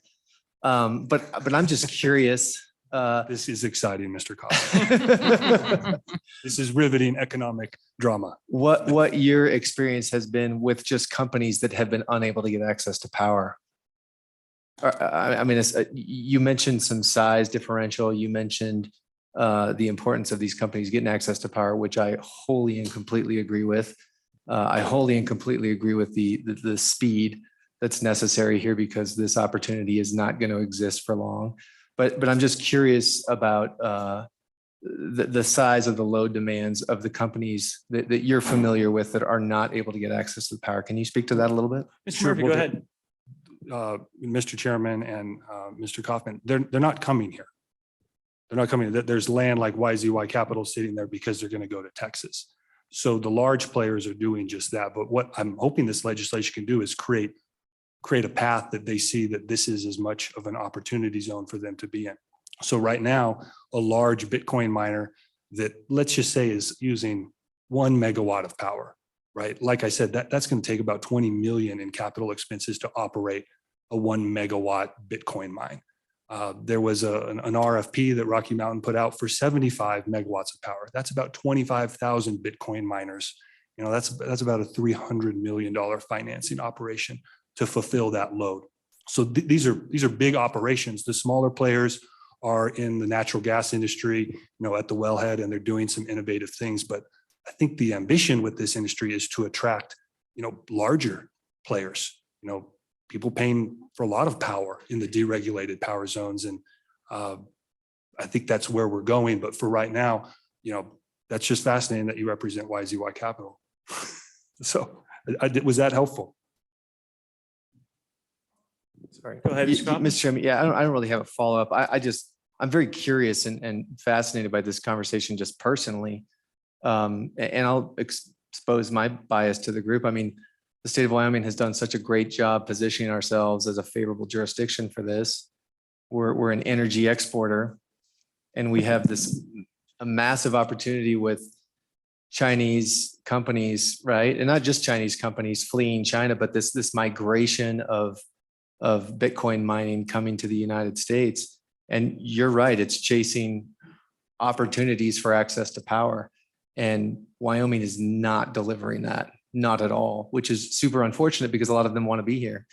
And so I think we do have to get innovative. And so I'm just really interested in, you're obviously on the ground, you're in the business, what else you're hearing and what else you're seeing with respect to opportunities of ways we could address this. Sure. Mr. Chairman. And Yeah, Mr. Murphy, go ahead. Yeah, I think it's important to say that it's not that we don't want the Chinese here and we don't want them paying taxes and in Wyoming, but I think what I'm hoping the committee hears from my comments is we need to lower that barrier of entry, specifically in these deregulated power zones, so that Wyoming companies can participate and compete, because the economic model is set up that won't happen.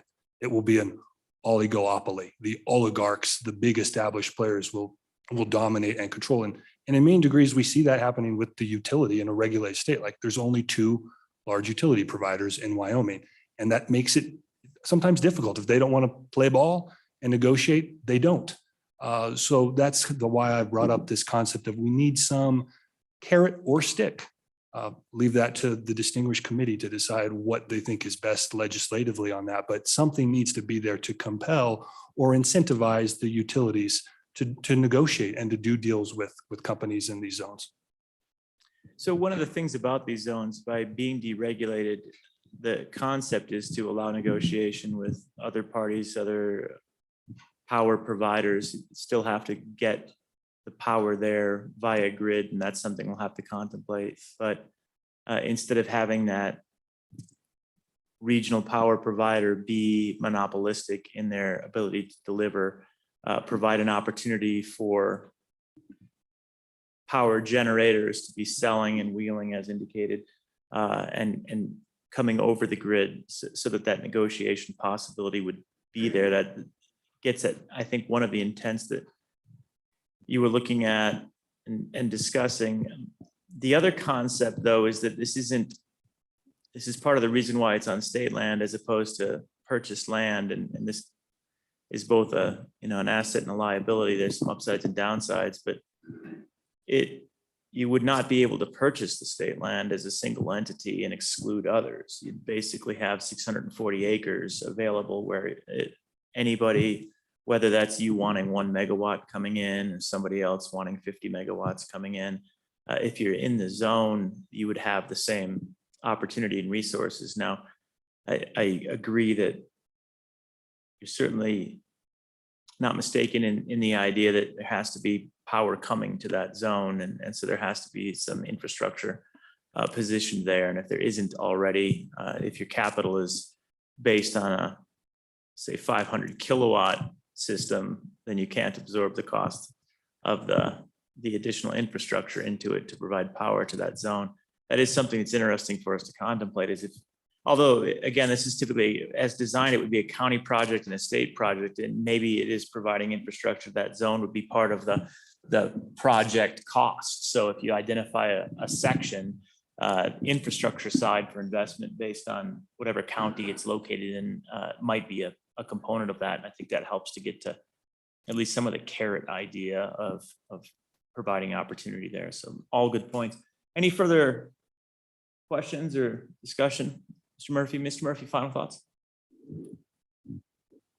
But thank you for the consideration of that, Mr. Chairman and Select Committee, and just kind of keeping an idea that the model really hinges, I think, on the carrot or the stick with the utility, and then also the call to action that this really is an opportunity that will pass Wyoming by if we don't move quickly and hold the commission and the utilities to getting this done and empowering Wyoming companies, and then also doing the same through Wyoming Business Council or other kind of state funding to help Wyoming startups. With that in mind, thank you all very much. Absolutely. Thank you. Appreciate it. Go ahead, Senator Nethercott. Wait one moment, Mr. Murphy. Oh, Go ahead, Senator. Thank you, Mr. Chairman. This is somewhat of a rhetorical question, but I do think it needs further explanation. I have heard from both Mr. Kaufman and you and others that Wyoming's going to miss the opportunity here. Can you explain why you believe that is? And let's just kind of walk through that logic of how we're going to miss this opportunity. So please explain.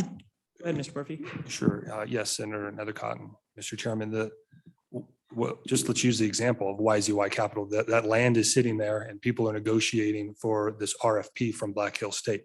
There's only going to be so much power to go around in that RFP.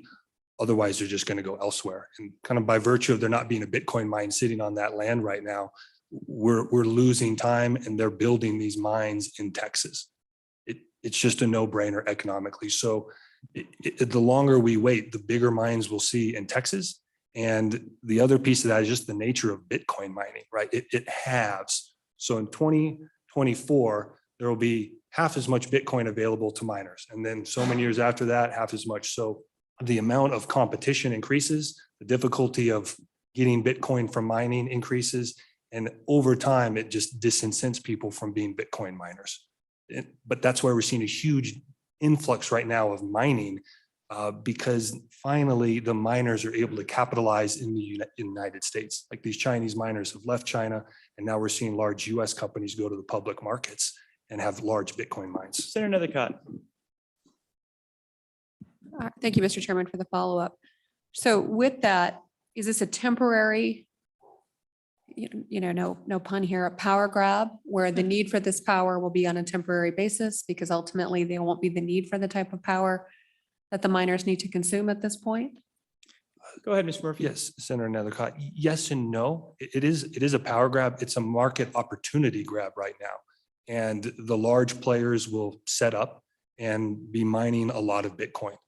And that's what, it's not that this will just disappear in 5 to 10 years and there won't be Bitcoin mining, but there won't be an influx of large players into the industry. They'll be firmly established. And my hope is that some of those are Wyoming companies. No, I'll go ahead. You want to follow up? Feel free. Yeah, so I would just say, I know that the PSC is here and others in the, from Black Hills that are here listening, just to possibly speak to concerns associated with potentially the temporary nature of this effort. So just keep that in the back of your minds, and that you come forward, and then maybe Mr. Kaufman has something to say. Absolutely. Mr. Kaufman, go ahead. Yeah, thank you, Mr. Chairman. I just wanted to add to that. Again, I agree with the comments that were just made, that my observations are what was just said with respect to the Bitcoin mining, this mass migration, companies are dumping tremendous amounts of capital to build out facilities. Once that happens, they're not going to pack up and move to Wyoming again because we passed legislation. So those decisions are being made now for long-term capital investments. So that window is short. But I think this, for me, goes beyond just Bitcoin mining too. As Mr. Reveal has mentioned time and time again, there is a massive migration of computational power, and companies like Google, Microsoft, right? We're seeing that.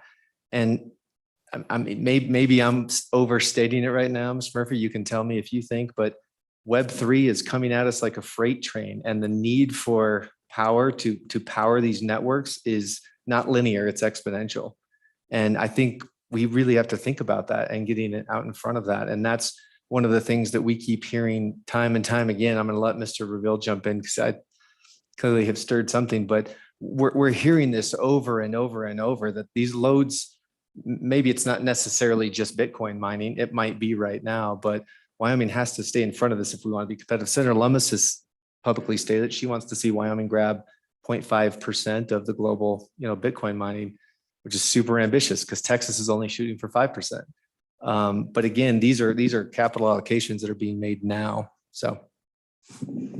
Great. And one thing I'll just point out before we get to Mr. Ville, part of this is, and I heard somebody refer to it as Chexit the other day, which I thought was pretty good, right? Chinese exit from Bitcoin. I thought that was a perfect expression for it, right? They banned Bitcoin and cryptocurrency mining, and they were responsible for about 50% of the global hash rate. So half of all cryptocurrency mining one day was no longer legal.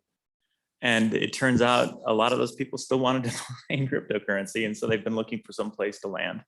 And that, I think, is the key to the reason why it's currently transient. And there's a lot of relocation to reclaim that existing hash rate.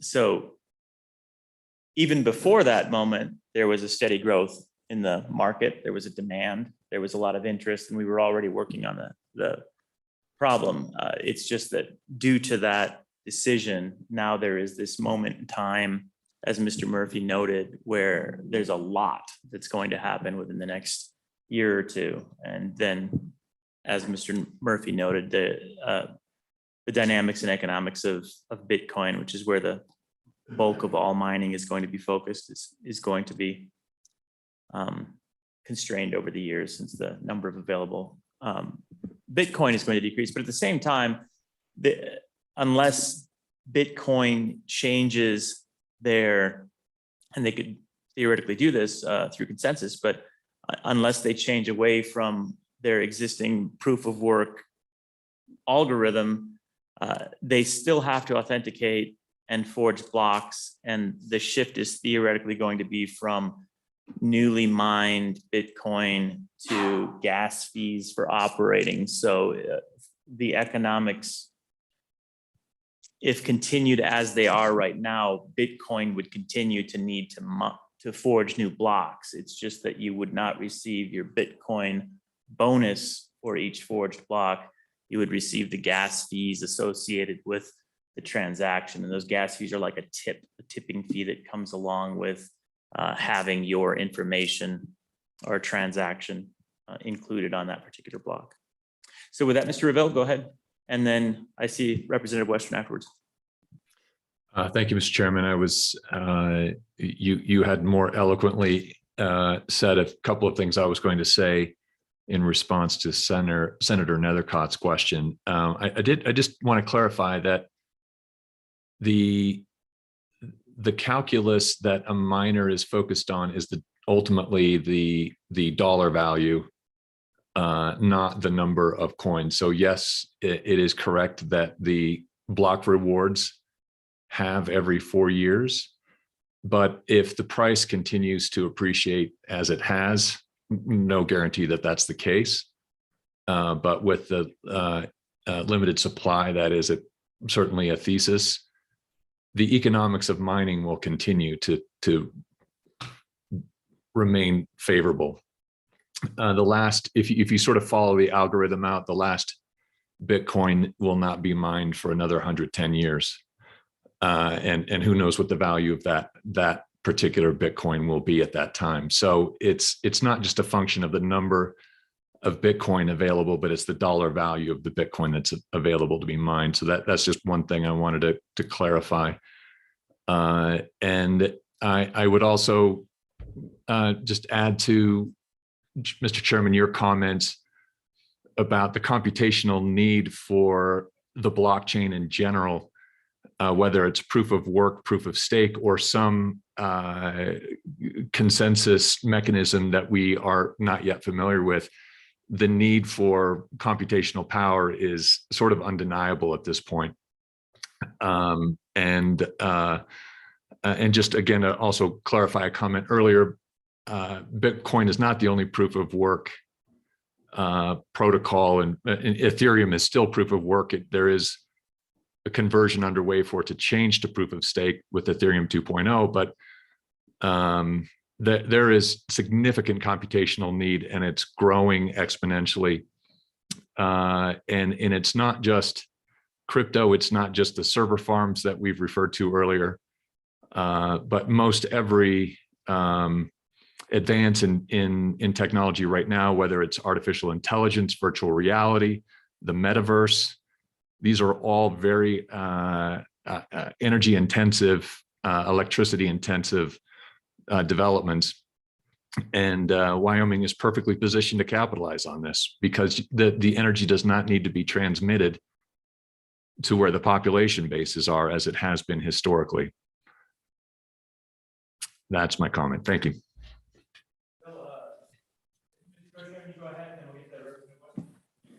Thanks, Mr. Co-Chairman. Super brief, actually. Just, I think that everyone's essentially making the same point that it's the time is of the essence consideration. And I want to clarify a few more things. To Joel's point that the last coin would be mined in 2140-ish estimated, and then the whole halving conversation 2024. To me, the more relevant estimation is that 98% of the coins will be mined within the next decade.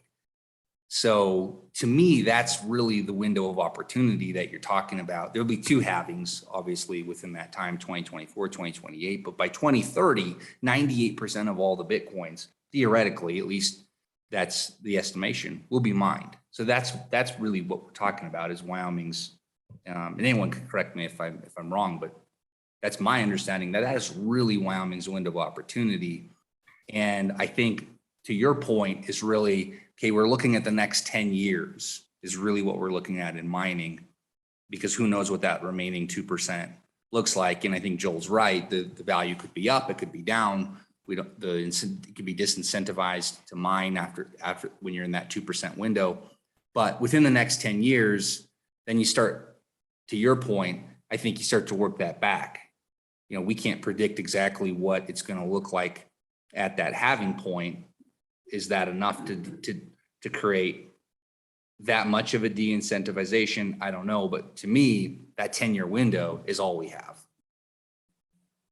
Mr. Murphy, you want to respond? Feel free. Yeah, Representative Olson. I think I would respectfully disagree with that because that premise would rest upon the fact that Bitcoin doesn't appreciate. People have estimated that Bitcoin would go from now where it's sitting around $50,000 a coin to $300,000 a coin. So in 10 years, let's say it's even higher than that. Even if there's very few Bitcoin available, there'll be tremendous competition for just one Bitcoin, even if we're after two halvings. So what was shared, what was very important is actually the price of Bitcoin too drives a lot of it. And the one interesting economic thing that we've seen with the migration, the Chinese exit, Senator, you said it better than I did, the term you used, but Trexit is historically miners have used their coins to finance their operations. So the Bitcoin that they mine went back into building their operations. That's not true anymore. Now with capital raises, companies like Marathon raising $300 million, they're able to hold their Bitcoin. So we're not seeing the same supply coming into the market. It shifted the power dynamic to the miners. So the miners are now holding their Bitcoin and are going to keep mining. The opportunity is that we create a place for them to be in Wyoming. Thank you. Representative Western? Thank you, Mr. Chairman. Yeah, I think these are really, really good points that have been raised that help capture the nuance of it. But I guess, at least for me as a member of this committee, in context to this bill, to this topic about making Wyoming competitive, the costs are going to be such a huge part of this conversation. How much does it cost the utilities to build the transmission? Who's paying for it?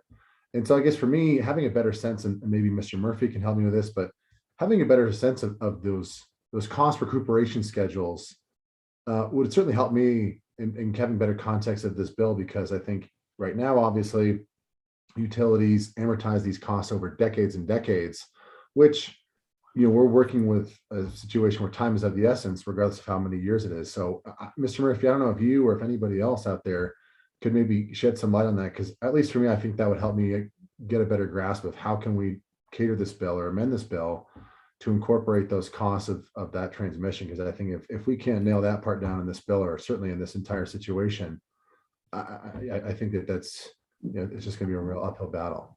Thank you, Representative Western. Any additional questions? All right, seeing none, thank you very much. Appreciate your testimony. Thank you, Mr. Chairman and Select Committee. Absolutely. Other testimony in the room? Mr. Bush, did you want to join us?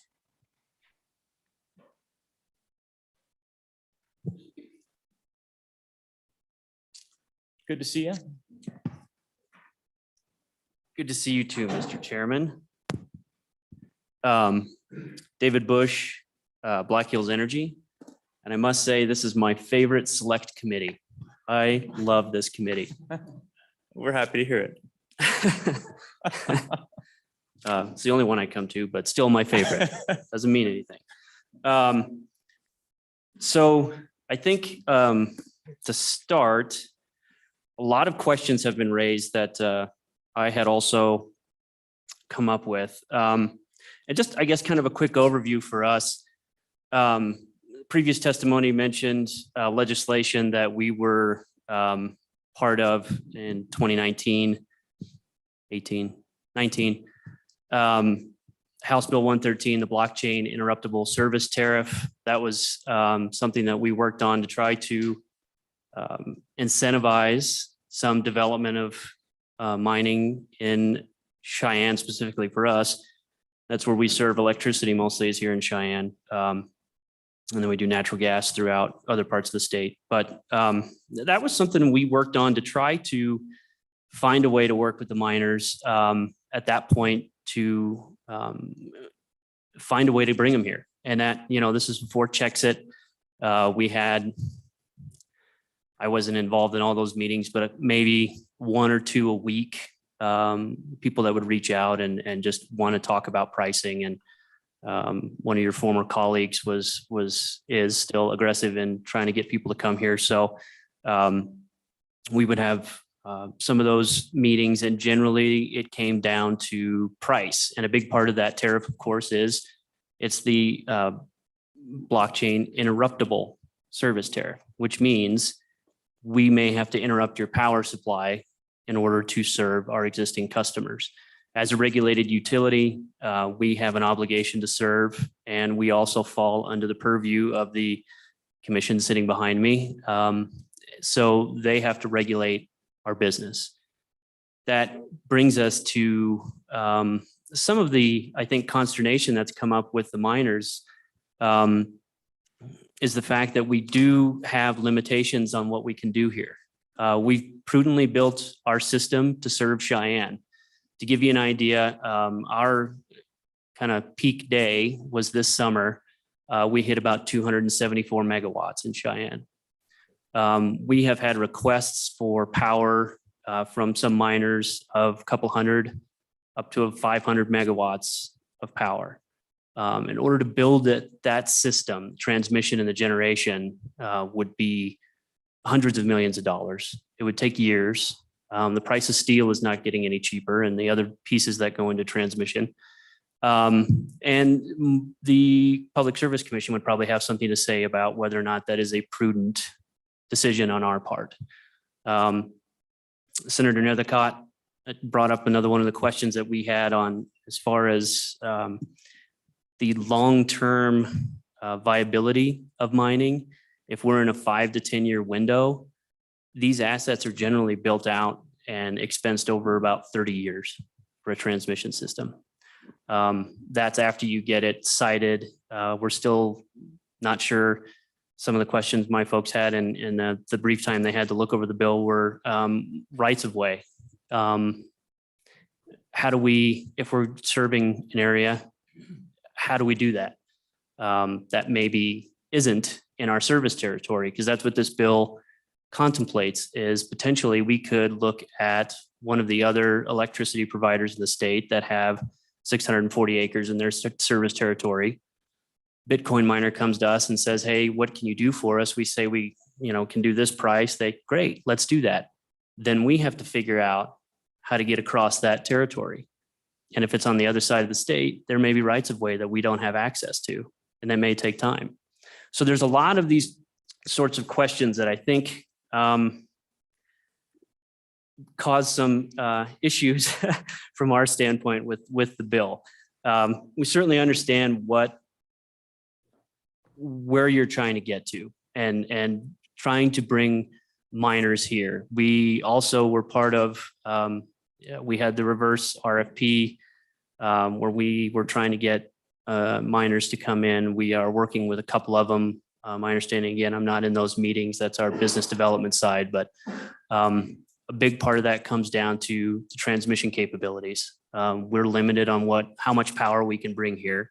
And the situation, from my understanding with like Texas is, Texas has a lot of excess power, especially a lot of excess wind power. Most of our power, specifically for Black Hills, we don't have a ton of excess power. We have wind that we just built west of town here that's fully subscribed. We set that up basically on long-term contracts with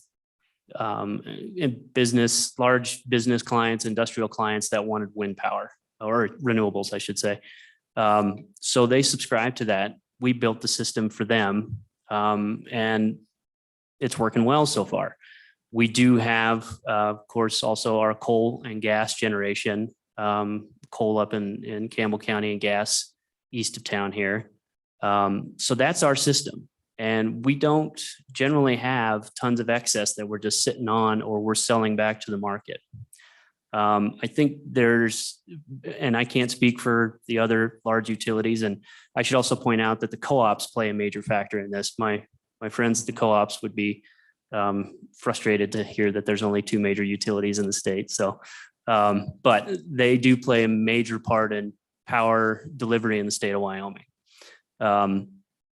So there's a lot of questions when it comes to certificated territory. If you have somebody crossing lines, if we're reaching into one of the co-ops territories, that affects their business. So we have a lot of questions, I think, as it's safe to say, when it comes to the costs of marketing and building the infrastructure that's needed for this. And then if the vision is to have a deregulated zone and you have someone and there's no infrastructure to that zone right now, and you are trying to send power in there, you're going to have to build the transmission. You're going to have to find the power somewhere, which is where the marketers come into play, because you're going to have to pay somebody to put power on those transmission lines and get it to you. So there's costs there. There's costs with the infrastructure. There's still some FERC regulation that comes into play. There's a lot of questions, I think, that come up with this legislation. Self-generation is an option for anyone. You can build the generation that you need for your own use and have it on site. That's under current statute. As was pointed out and corrected earlier, you can't sell that because then you are basically a utility. But self-generation is possible right now. There will be some coal-fired facilities that may be coming up for sale based on legislation that this legislature passed in the past couple of years. That's now possible that someone could go buy a coal-fired unit, or some amalgamation of someone's could go buy a coal-fired unit and put a mining facility right next to that. The age of the unit, all that needs to be taken into account. But I think the overall conversation comes down to the amount of capital expense. For our part, we are interested in serving as many large loads as we can, but we have to do it in a prudent way, and we have to do it with our existing customers in mind. Another piece of that comes up as well. We have market purchases that we look at as well as our own generation. So another aspect or another question to consider is, if one of these zones, say, needs 200 megawatts, if they buy that off the market, that's market power that we can't buy for our customers. So potentially that could impact the cost of service to our customers. So there's a lot of things that I think we need more clarity on. And I would bet the Public Service Commission has some thoughts on some of these things as well. So I think with that, Mr. Chairman, I've jumped all over my notes, and I'm not sure I've made a coherent thought, but if you have any questions, I'm happy to take them. Thank you. We'll start with Representative Stith. Mr. Chairman, thank you. Mr. Bush, does Black Hills Power have a certain amount of power below which in its service territory, it has to offer service to the customer? So for Rocky Mountain Power, I think in its service territory, if I'm a residential subdivision developer and I say, hey, I want to hook up and I would need a megawatt, I don't think the utility can say no to that. I mean, they can obviously charge me for it and charge me for whatever but they can't say no because they have to provide service to everybody. Is there a megawatt threshold where that's true for Black Hills, where you can't say no if they only ask for, say, 1.5 megawatts? Mr. Bush. Go ahead. Mr. Chairman and Representative Stith, I might have to get back to you on that one. At a lower level like that, we have the capacity to serve that. What we're guarding against is, again, some of the larger miners that have come in and requested, we're going to start at 50 and then within the next year we'll be up to 100 or 150, and they ramp up quicker than we can keep up. Our system can keep up with their needs. But yeah, for most, like a distribution center even, or, some of those larger projects, we generally have enough time as well with those to know, okay, we need to provide this much power for this new entity that's coming to town, and can build out the system in enough time to get that done. Something like a residential, a housing project or something. Yeah, we've got the capacity to do that. It's again, part of being managing our system prudently is having that excess capacity. Thank you. Any follow-up? Okay, go ahead, Mr. Kaufman. Thanks, Mr. Chairman, and thanks, Mr. Bush, for the testimony. I was just wanting to get your feedback and brainstorm a little.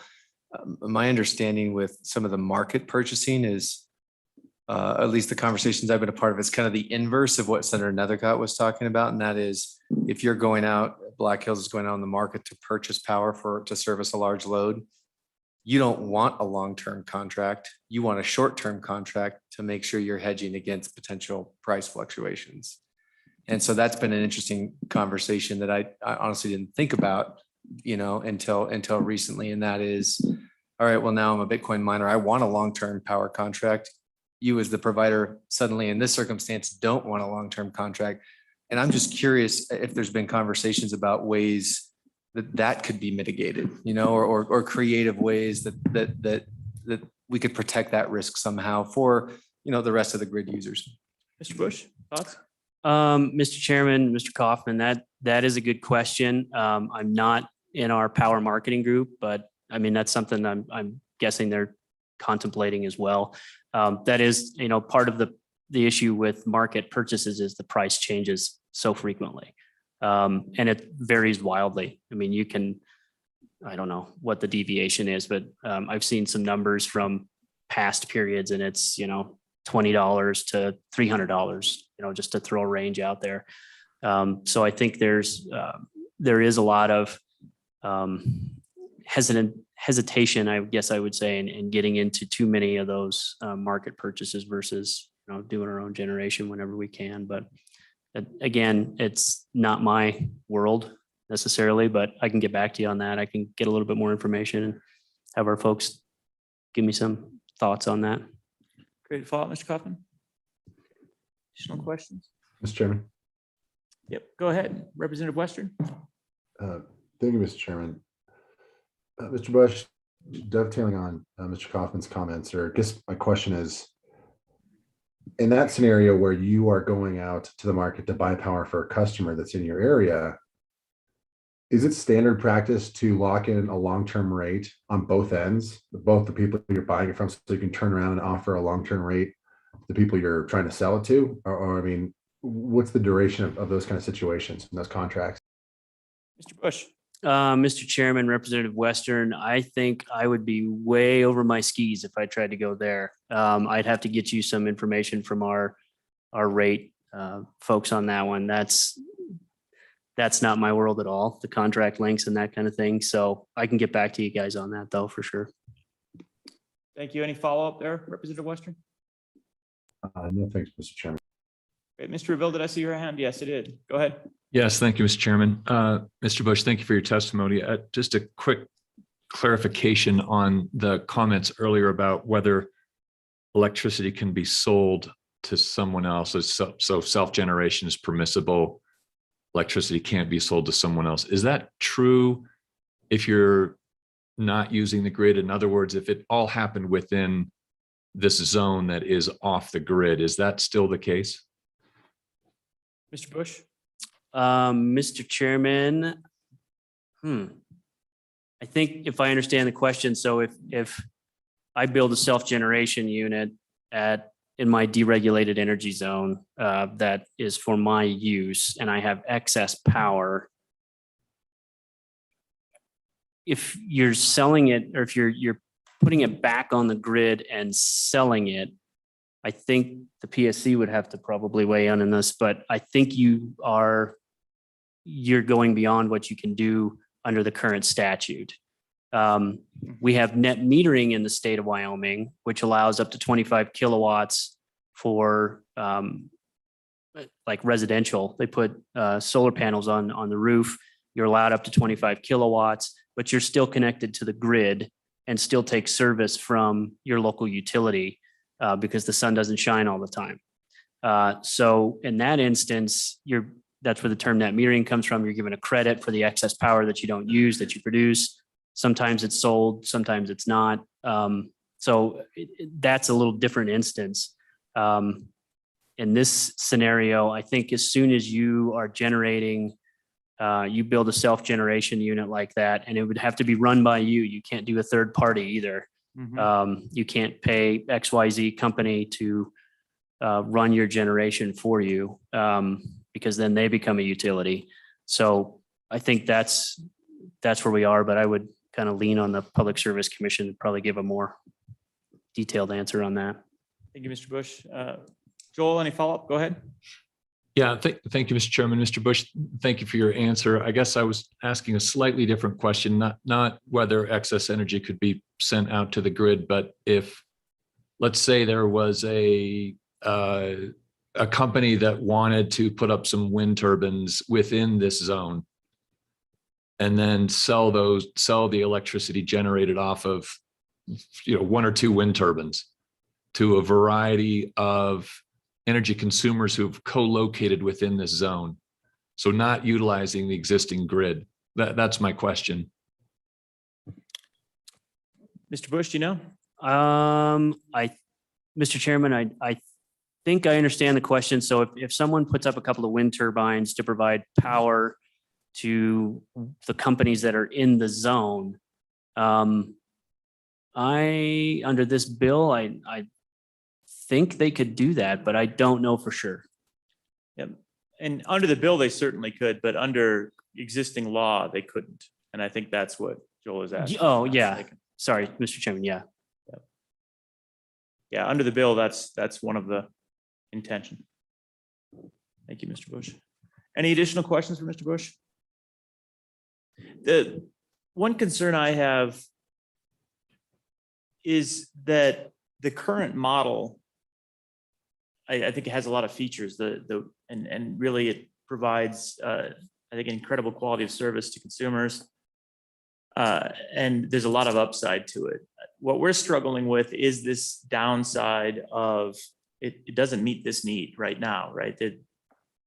There is potentially power available. There are people that would like to potentially sell power to folks to locate in Wyoming at various scales. But the nature of our system precludes that dynamic process of direct competition, of having contracts that are either short-term or long-term as needed, and provides, in many cases, a single point of denial, where if somebody is located in a Black Hills region and you can't come to an agreement, they don't get to go to the next store and down and say, all right, well, we couldn't buy power from Black Hills. Will you sell us some? The purpose here is to try and find a way to allow for that type of competition without breaking things for the existing system. I don't think anybody here wants to hurt the current Black Hills business model or hurt our other regulated power providers or our co-ops in any way, to allow all of you to participate if you choose to. But honestly, if you don't want to, no problem.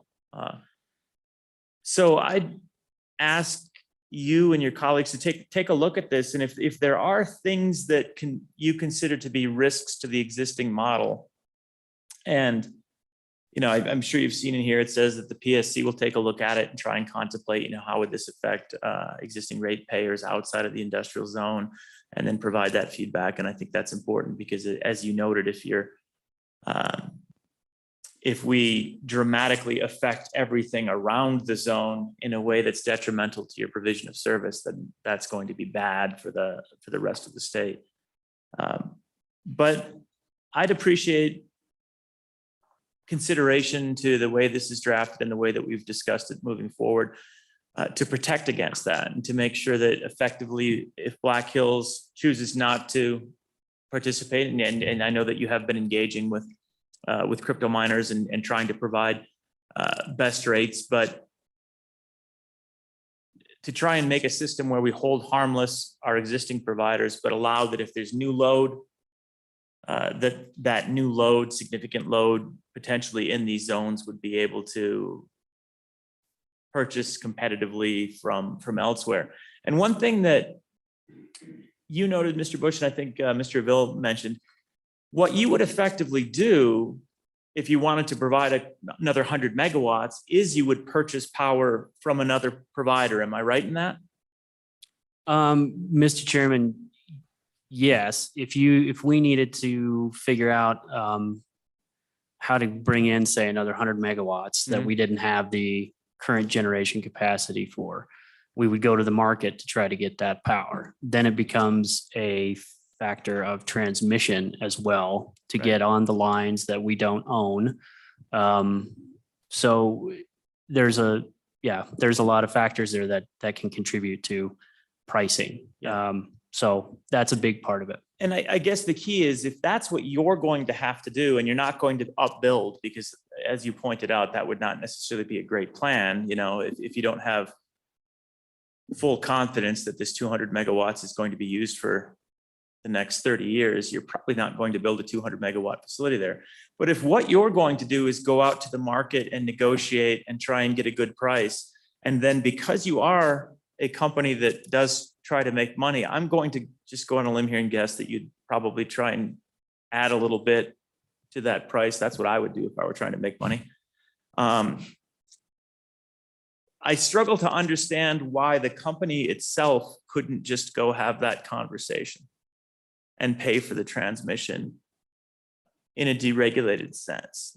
I mean, and not that there's anything wrong with it. It's one of the roles you play, but it's like our regulated structure creates a necessitated middleman in an exchange that in other jurisdictions doesn't exist. And that allows for incrementally lower costs if you don't have to pay the middleman fee. And that's one of the things that this is anticipated to potentially allow, and it might not work, but that's one of the concepts. What are your thoughts on that? Mr. Chairman, I think there's costs that come with managing the system effectively. And a big part of what we've heard from the Bitcoin miners has been reliability. They can't have downtime. So in order to make sure that those transmission and distribution wires stay up and running, you got to have people out there, linemen in terrible weather, making sure they stay up. It all comes down to having the expertise to run a system like that. And, again, I'm not a rate maker. I know a little bit about how we do things, but I think for the most part, we are responsible in the way that we negotiate these contracts and try to provide power. Could you potentially have a system where someone hires or goes to a marketer and gets the power and then they have to purchase space on a transmission line or build their own and saves money? Maybe. the experts and the folks that I know this stuff a lot better than I do tell me it's highly unlikely, just the way that our system of power is managed in the country. And it's not just these industrial deregulated zone that would remove that, because there's still a lot of factors that you have to jump through when it comes to this stuff. So I think we need to have a larger conversation. And I would love to have some of my experts come down and really talk to you guys about how we do things and how we manage our system, because I do think, we're doing the best that we can. And as much as I understand it's price, that's kind of the bottom line here. It's difficult for us to figure out a way to get to a fixed price that the miners have said that they want, and still provide the reliability and uninterruptibility that they're looking for. It's just the nature of our system in the state of Wyoming. Gotcha. I don't know if I answered your question, No, sir, but absolutely. I appreciate it. Yeah. And yeah, I think honestly, trying to get some more input in that and nuance and understanding. I do think that there's no question that if an independent power producer elsewhere that was not a Wyoming power producer provided the power, there's no question that there would have to be, a tariff allowed if we were using your lines or whatever lines were being used to ensure that there was appropriate compensation for use of the grid. I assume that that's something that's highly regulated also. So we would hopefully have an objective view of what the grid cost would be, either whether that's through FERC or whether that's through the PSC or a combination thereof. I assume that that's something that's known. Is that fair? Mr. Chairman, I don't know if it's known, but yeah, I mean, FERC would definitely be involved when it comes to that kind of stuff. And there's costs in charge with wheeling and the purchasing and all of that goes into it. So it's something I think I wish I could just put it on a whiteboard and write out rough numbers for you, but it fluctuates so much on all the different costs that it would be difficult to do that, especially when you're talking about, are we looking at, as pointed out earlier, an area 640 acres that's within a couple of miles of a substation. That infrastructure obviously is going to be cheaper than one that's 100 miles from a substation. So there's just a lot of questions and factors involved in that. Absolutely. And I guess the final question I would have, it really does get at, even if it's just internal. We have two regulated utilities and then we've got co-ops. I guess they're also regulated, but you know what I mean? But you have your regions of service, and you might be willing to provide 1/10 of a cent lower price than another regulated utility, but you can't, right? I mean, if you're in my neck of the woods, you're not invited. You're not invited to compete.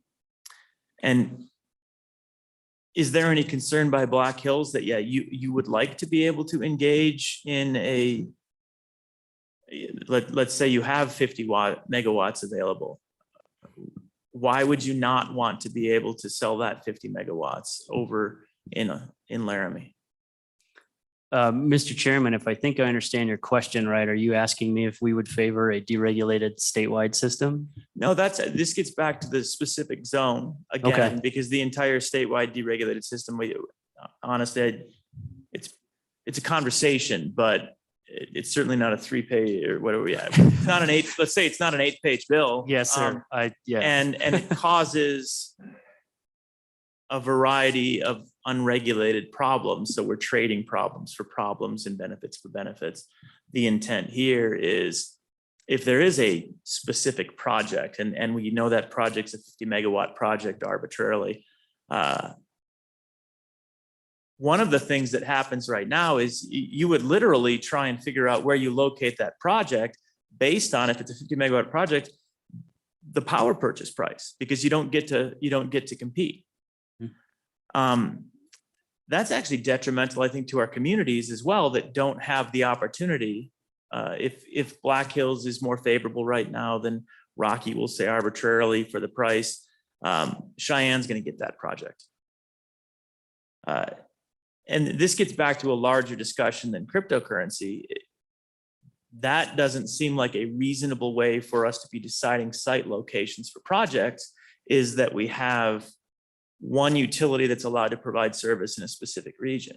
And this is a potential way of addressing that. So I'd ask that you kind of maybe talk that through and contemplate from your perspective, the advantage of even being able to compete to provide service for a long-term project, which doesn't exist right now, could potentially exist on this. Mr. Chairman, I would love to talk to my folks about that and contemplate that. I'm sure they would be interested in any ways that we could continue to grow load in the state.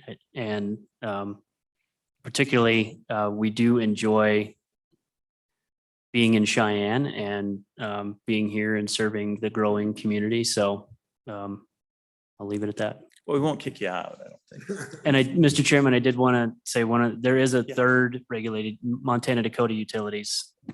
Oh, that's true. I'm sorry, my apologies. MDU does also serve parts of the state. Yeah. So Sorry I didn't want to leave them out. Again, Good I don't point, yes. don't want to get crucified at the next That's utility right. lobbyist You'd meeting. hear about it.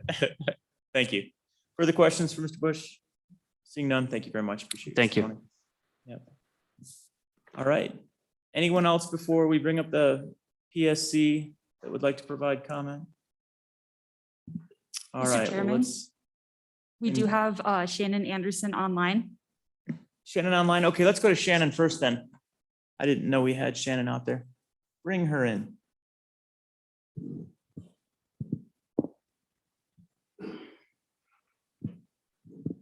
And is that the only person we have online right now? Okay, thanks.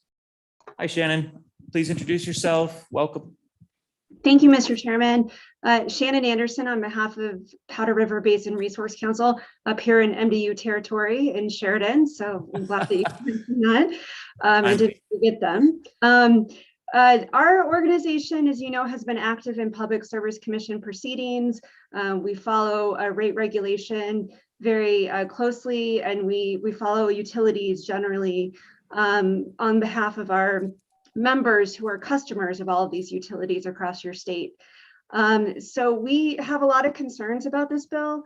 First of all, I think the overall concern is why it's really needed. There's been discussion of 2019's House Bill 113, which really was negotiated to create a fair process for both the crypto mining and blockchain companies and the rest of the utilities and its customers. And you can't, benefit crypto mining and blockchain and then have the consequence be borne by the rest of the ratepayers. And that's really what 2019's House Bill 113 did, is it struck that balance. This bill just doesn't do that. And it creates deregulation without public benefit. And that is a real concern, I think, in terms of, again, all of the customers of these utilities across our state. So we have significant concerns about potential cost shifting to other ratepayers. The deregulated zones notably are open to any industry or even commercial customers. This opens up a panacea of potential problems.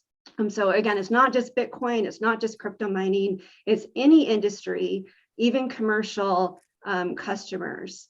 We really believe that this idea should be studied much more closely before legislation moves forward. And if authorized, it should be done on a very small test basis to begin with, to test it out, see if it'll work. And again, just study it a little bit more. Overall, we believe the bill is just simply much too complex for something that should move forward at this time. And as been discussed previously, we're particularly concerned about generation and transmission costs. And in practice, it may be difficult for a utility to differentiate its cost of service between the regulated and deregulated markets it serves if generation and transmission assets serve both markets. And having two separate classes of ratepayers, one regulated, one deregulated for the same utility, and potentially having ratepayers in different service territories will make just and reasonable cost allocation nearly impossible. We would note, again, on the transmission issue has been discussed, if it's a rural deregulated zone, that brings up additional costs, particularly for transmission. There's a reason the rural electric cooperatives in the state have higher rates than the rate regulated utilities. And that's because they largely serve smaller populations in rural areas. We really appreciate, the Public Service Commission's role in the bill and the regulatory scheme it sets out, but we don't believe it's sufficient to protect other ratepayers. The Public Service Commission's limited review is not nearly as protective as our current regulatory processes of rate making, tariff review, certificates of public convenience and necessity for new facilities, and numerous other proceedings the Public Service Commission undertakes to ensure public interest protections. And notably, we're also concerned about the deadline for rulemaking in the bill. It's just incredibly difficult for the Public Service Commission to go through complicated rulemaking in a few months. And the bill requires the rules to be in place by July, which just seems particularly impossible. Again, on transmission access, one thing that hasn't been brought up yet is we're concerned that this may open the door to additional eminent domain condemnation actions that will unreasonably burden landowners who are neighbors to these deregulated zones. We asked for an amendment that prohibits the use of eminent domain for any transmission line that is built to serve a deregulated zone, particularly because that transmission line would not have a public interest purpose. It would be built solely for the companies within that deregulated zone. Also, it hasn't been brought up yet, but the county petition process is very concerning and somewhat confusing to us, I have to say, Mr. Chairman. How does the county petition process work with county land use planning? The notice and hearing requirements are not nearly as strong as normal land use processes, such as, say, a conditional use permit. If the county petition process remains in the bill, we would encourage an amendment to go through the Planning and Zoning Commission and then the Board of County Commissioners. So there's at least 2 hearings and 2 notice periods. At the very least, a 30-day notice timeframe would be needed. And notice should be given to all landowners and mineral owners within 1 mile of the proposed zone. We just believe that notice in a regular newspaper of general circulation is not sufficient to provide adequate notice for something like the creation of a deregulated zone where there'd be numerous industry potential development. We heard about wind turbines earlier. Just really making sure that we consider land use planning, the rights of neighbors, all of those issues that we really hold near and dear to our hearts in Wyoming when we think about property use and impacts related to how people use and develop property.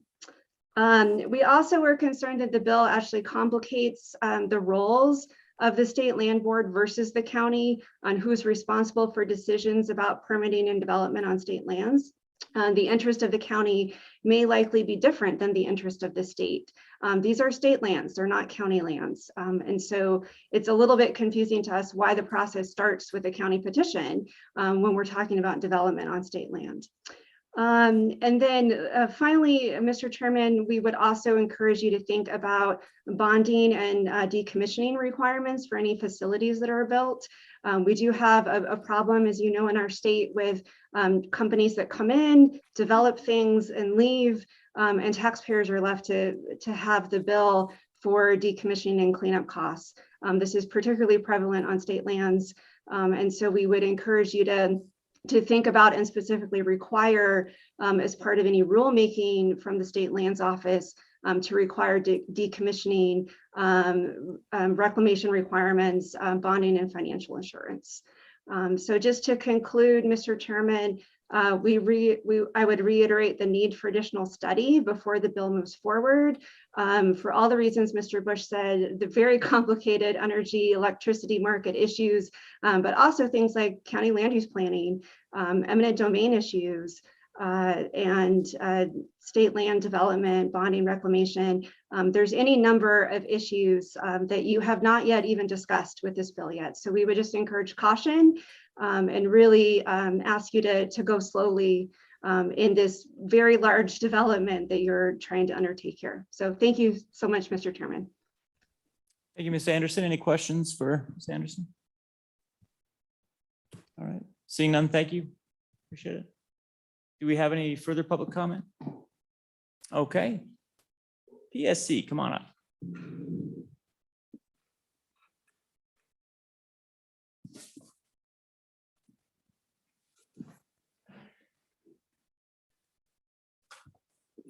Good afternoon, Mr. Chairman. Welcome. Members of the committee, Mary Throne with the Wyoming Public Service Commission. And with me, I have John Burbridge, who's our still relatively new chief legal counsel. Welcome. So it's a fascinating discussion, but I'm going to be pretty mundane and get back to some general comments on the draft bill, if that's okay with you, Mr. Chairman. Yes, please. Just starting at, sorry, my notes have the section number, but I guess to be more general to start with, structurally, we've had some internal discussion about whether these provisions belong in our statutes or the Board of Land Commissioner statutes. We're still thinking through that. Maybe pieces of them belong there, pieces of them belong in Title 37. So I don't have a recommendation on that today, but that's just sort of a general observation. And another general observation that's probably personal to me, I'm not speaking for my other commission colleagues on this. The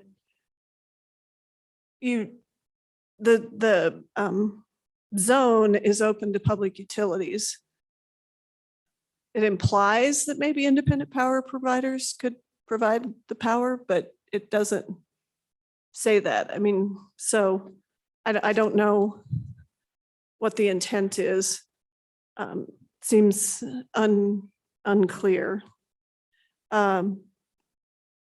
Getting to some more specific comments, if you look at the proposed language in 3719-103C, just starting on page 3 and going over to page 4, it's a little confusing. I think it's clear because commission is a defined term in the statute if you're sticking with Title 37, but as this gets worked, if you're talking about county commissions, Board of Land Commissioners, and the commission, we just need to watch that. We think that the analysis piece, which would be in 3719-103C, could mirror the language we use for industrial siting. Now that, which is, sorry, he thought I said something wrong. But in any event, there is a process in industrial siting where numerous agencies, including the Public Service Commission, provide comments to industrial siting. We don't have a regulatory role in that process, but we provide comments, and we think that that language from industrial siting would work here. And at the appropriate time, we can share that with LSO. Great. In terms of the demand, which is now the X per Y energy consumption language, we would suggest a level of 1 megawatt average demand, and then taking at the transmission level. And if you recall Senate File 21 from, which was a modification of Senate File 159, Senate File 21 was in 2020. There was language added to allow a large industrial customer to buy the electric power from a sold generating unit directly. Finally, we do not think we need rulemaking to implement something like this. So we would prefer a may engage in rulemaking, or we could just use our regular existing rulemaking authority. I think those are the general comments. We're prepared to make it Great. at this time, but happy to answer questions or deflect them appropriately. Thank you, Commissioner. Questions for PSC? At this time, really? We're all good? That's too easy. I have You can one. leave it easy, Mr. With Chairman. Romanet 3, which requires a minimum of X per Y demand. Based on the rest of this, do you think there's any reason to even have that? I don't know that there is. It almost seems like that would be obvious that you would have to have some demand for power before anybody would go to the trouble of trying to identify an industrial power zone. One thing I was thinking there would be to even take that out. What are your thoughts on that? And if you don't want to comment now, that's fine. But since you suggested the 1 megawatt, I was thinking, what does that even necessarily do? I think it would limit it obviously to large amounts, which seem to be the intent. But if the intent changes, then you wouldn't necessarily need that. You know, we had some internal discussions on how this would work. At first, I thought we shouldn't have any non-participating customers in the industrial zone, but there could be pre-existing things there, like, I don't know, a cell tower, a stock well, right? Something else. And actually, that reminds me of one other general comment that I had that was not in my notes.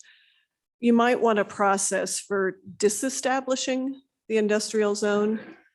There is language in there, you know, that for modification, but I didn't see any language for disestablishing the industrial zone if 10 years from now, 20 years from now, it wants to go back to what it was before. So. Good point. Go ahead, Mr. Chairman. Mr. Chairman, Ms. Throne, thank you so much. I guess I have a big broad question about whether you think this statutory scheme would work. And my question relates to whether it would make a difference how close to the substation or how close to a generating source this zone is. It seems like it makes slightly more economic sense if it's really close and if to the power source. And if it's, you know, if we're putting it on state lands and the state land is 175 miles away from the power source, then that seems more problematic. And do you have any thoughts about that? Go ahead. Thank you, Mr. Chairman. Representative Stith. I mean, I think that's basically sort of common sense. I mean, my understanding I was discussing this with Senator Rothfuss during the break of why the power was so cheap in Texas was because there was excess power and it was right next to transmission. And we don't have excess power in Wyoming per se. It's utilities plan, and they're not allowed to overbuild.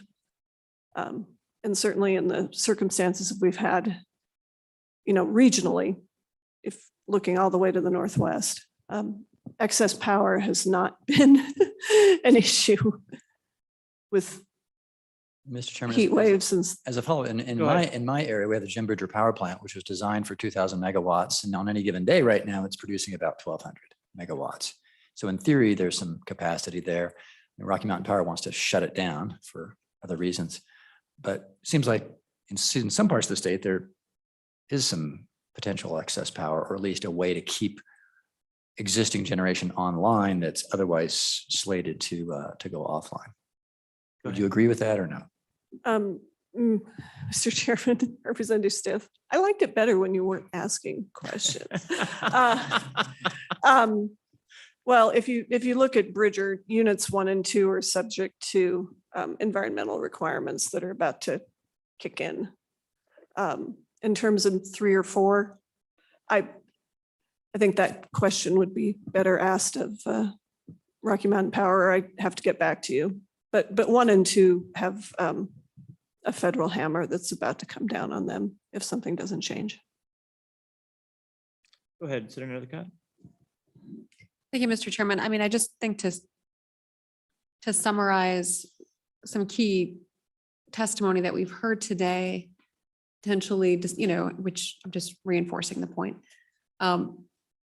Texas has excess energy, Wyoming does not, which is why the miners have gone to Texas. And they located directly next to the plant.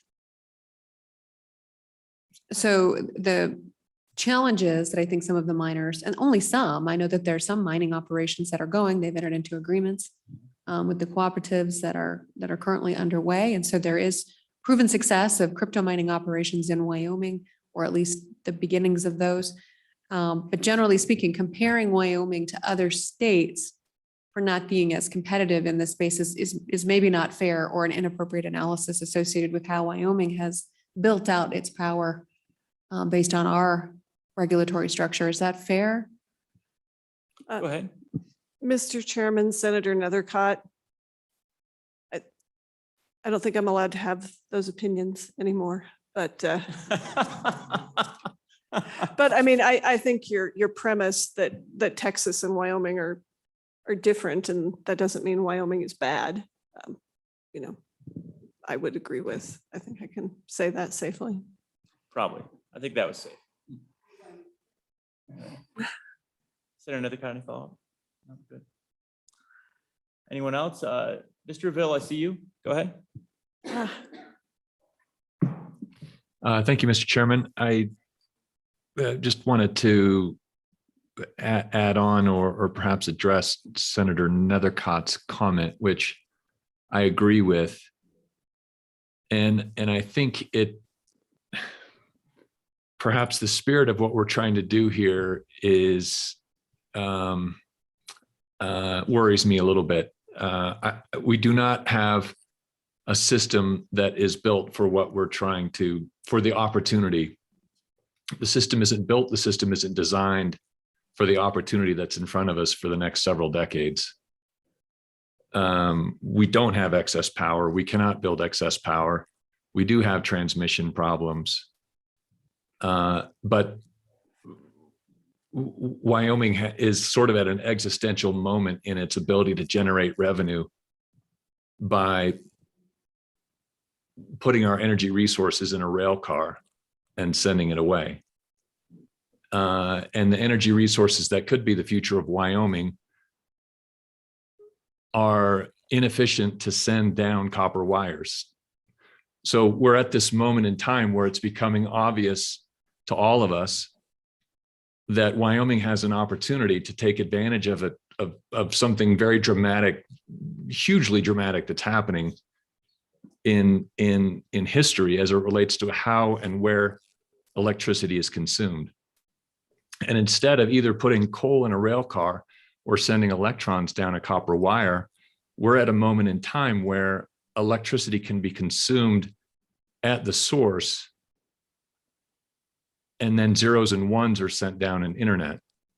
And so Wyoming has an opportunity to take advantage of this now. And rather than trying to force it into a system that's designed for consumers, as it should be, I think we need to come at this with a much bigger, longer term vision and try to create something here that changes the future for revenue generation for Wyoming for decades to come.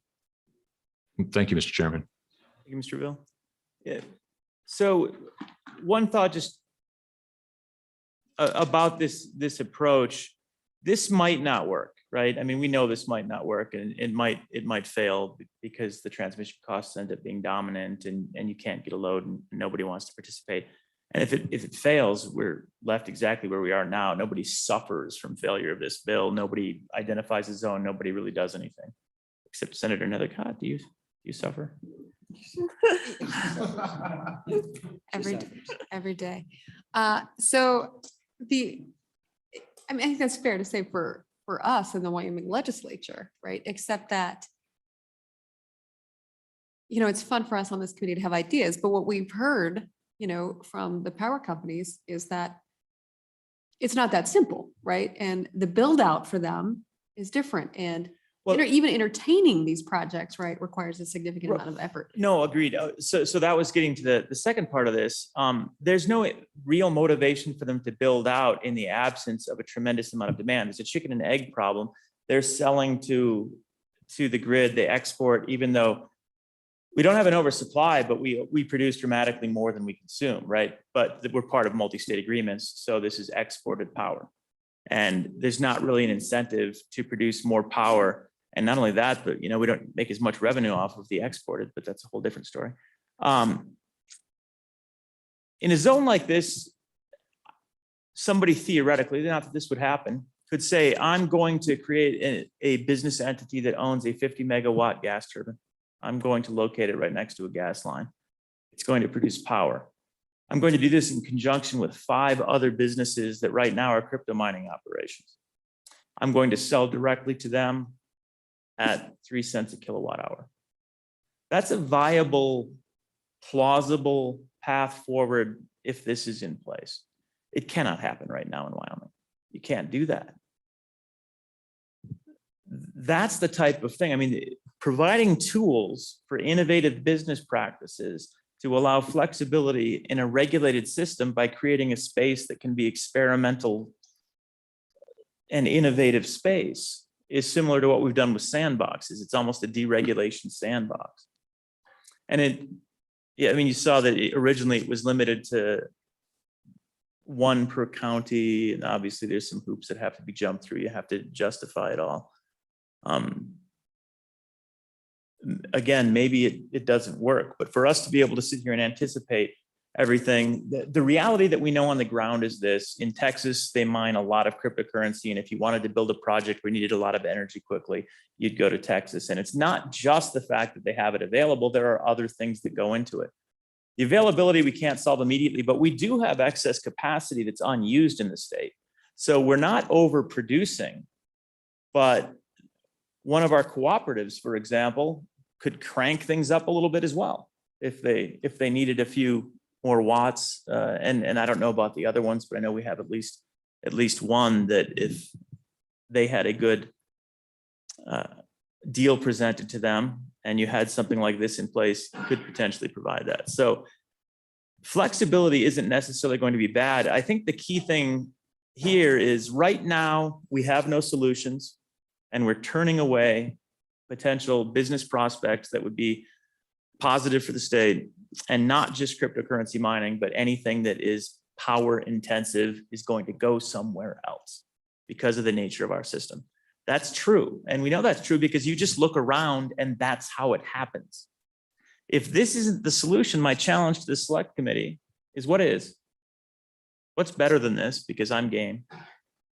And the idea that 9 years of studying is the solution probably isn't the best path forward. We already have shelves full of studies.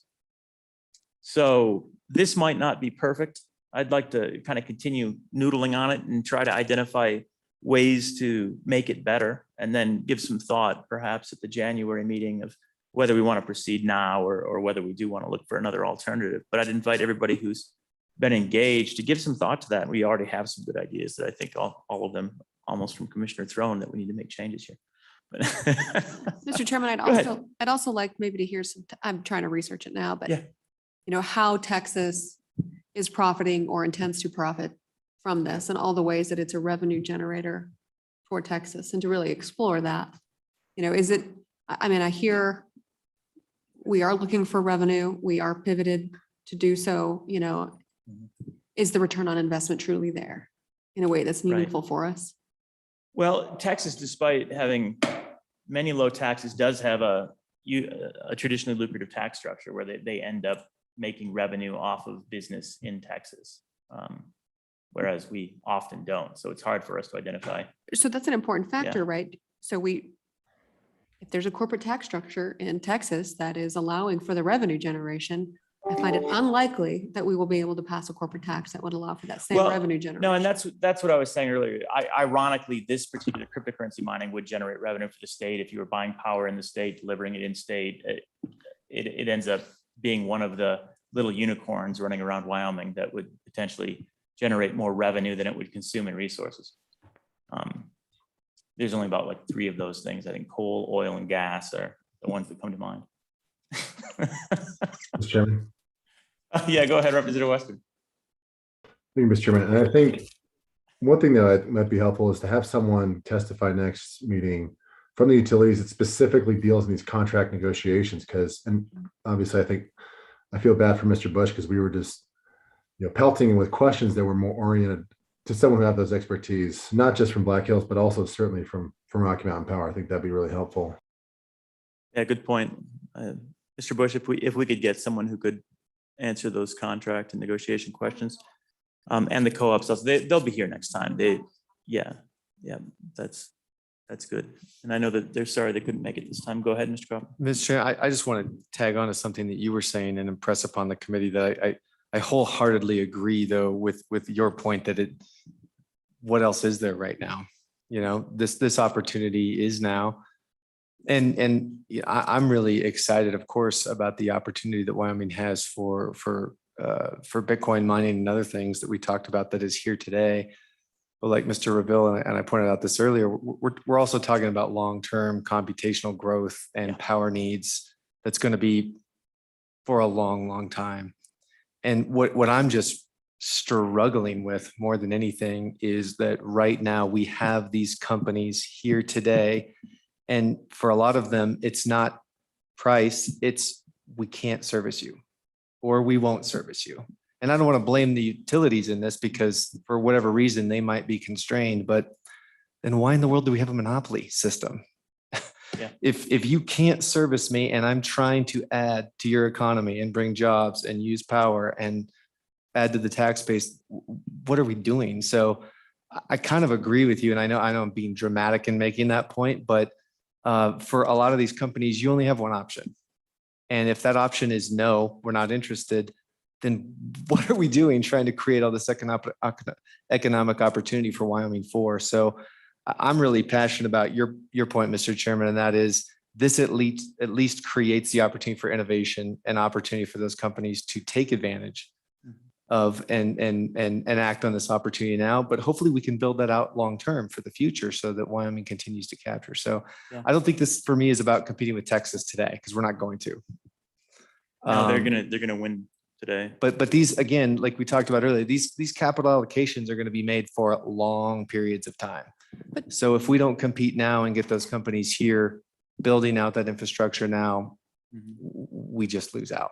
And on that point of data centers, imagine you wanted a data center park. That was your goal as a county, and you had one data center from company A that wanted to build its own power generation facility. And then you had 2 other data centers that they wanted to partner with. You can't do that, right? Because that would be this entity selling power to these other 2 entities. That's not allowed. That's regulated. So they couldn't sell at the price. There'd be no advantage to that. Where would they go? Where they go now? They go to Texas, and you can look it's an awful lot of data facilities in Texas because, again, deregulated power is a big part of that, and being able to make those types of agreements. And in fact, they have a lot of, although as long as it's the same company, you can do all sorts of vertical integration. It's just the fact that the moment that you need to sell to somebody else, you start having problems. So I think, again, it might not be the solution to all problems, but most of the time, I think the regulation is very good. It's just sometimes it causes problems, and we're experiencing those right now. Senator.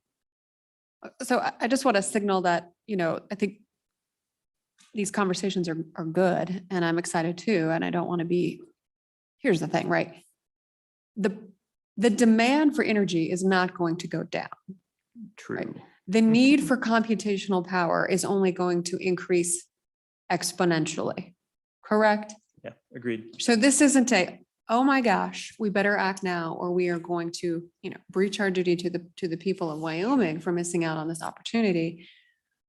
So I do think it's important to recognize that this is a demand that we can supply, and it's going to continue to be a demand for generations to come. So that preface needs to be kind of digested here to get that urgency off of what is sometimes the excitement, I think, of this committee. Two, and what I'm excited to be a part of too, right? So, two, crypto mining is happening in every state across the country, right? They are inundating every state legislature, every producing, utility that they can find. I mean, and one of the largest locations is in Northern Virginia, right? So let's not trying to make ourselves, I think, unnecessarily special. I think there's some uniqueness that is bringing some crypto miners to Wyoming, no doubt some of the work we've done on this committee and our native sons that are finding their way back home, welcome home, that make Wyoming uniquely situated for that. And of course, the Chinese, which I think are in all 50 states as well. So I think it's really important to put our arms around that. Mr. Revelle, don't be disappointed it's not a signal that I don't think it's time for Wyoming to take advantage of this potential opportunity because we're in need of revenue, but we must do it smarter and we have to do it correctly. We have a habit of giving it away for free, right? And then no one ever wants to buy the cow. So we have to be very cautious about what we're selling. Wyoming is not in a position to sell some of its greatest assets. This demand will increase and it will be value. So how do we make sure that we get the value we need now and for the long term? Yeah, agreed. And it does get back to, there are only a few areas of industry where the state comes out ahead with ROI from revenue versus cost. And commercial power is like one of three. And that's honestly one of the reasons why, to me, this is particularly exciting. In every other space, we have to change the revenue structure before we benefit. This is an area where our revenue structure already benefits us, maybe not as well as we need to, but the reality is power consumption in the state, it does generate revenue. If it's used in the state and developed in the state, that does a pretty good job of generating revenue. Go ahead, Joel. Thank you, Mr. Chairman. Thank you, Senator Nethercott, for your comments, and I agree completely, and I think your comments are wise. What I think is somewhat unique about the current moment is that we perhaps have a catalyst or a little bit of an opportunity to take advantage of some tailwinds that might help us through what does need to be very thoughtfully built out over the long term. Number one, we have by far the most advantageous legal, regulatory, and now, thanks to the good work of this committee and the Chancery Court judicial system in the United States as it relates to digital assets. That lead is tremendous, but will be gone in a few years. Number two, we have a very fluid situation with, as the co-chairman pointed out earlier, over 50% of the hash rate is in a fluid movement right now as it relates to crypto mining. So I think that there are some reasons why moving more quickly makes sense for the state, not to do anything foolish or not to imagine that demand isn't going to be there long-term and continue to grow. But there are some kind of moment in time reasons why it probably makes sense to start thinking about this. And we will not be competitive as we are currently structured. We don't have, we have a regulated industry that is not price competitive. And it's not just Texas, by the way.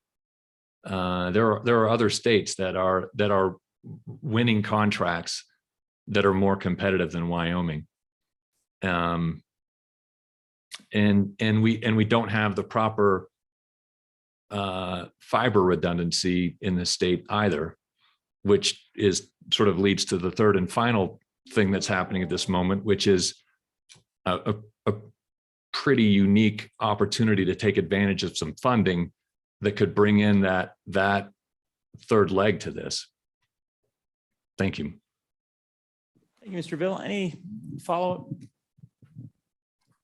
All right, any more comments? And is there any more public comment? I don't think there is, but okay. I wasn't sure if I checked on it.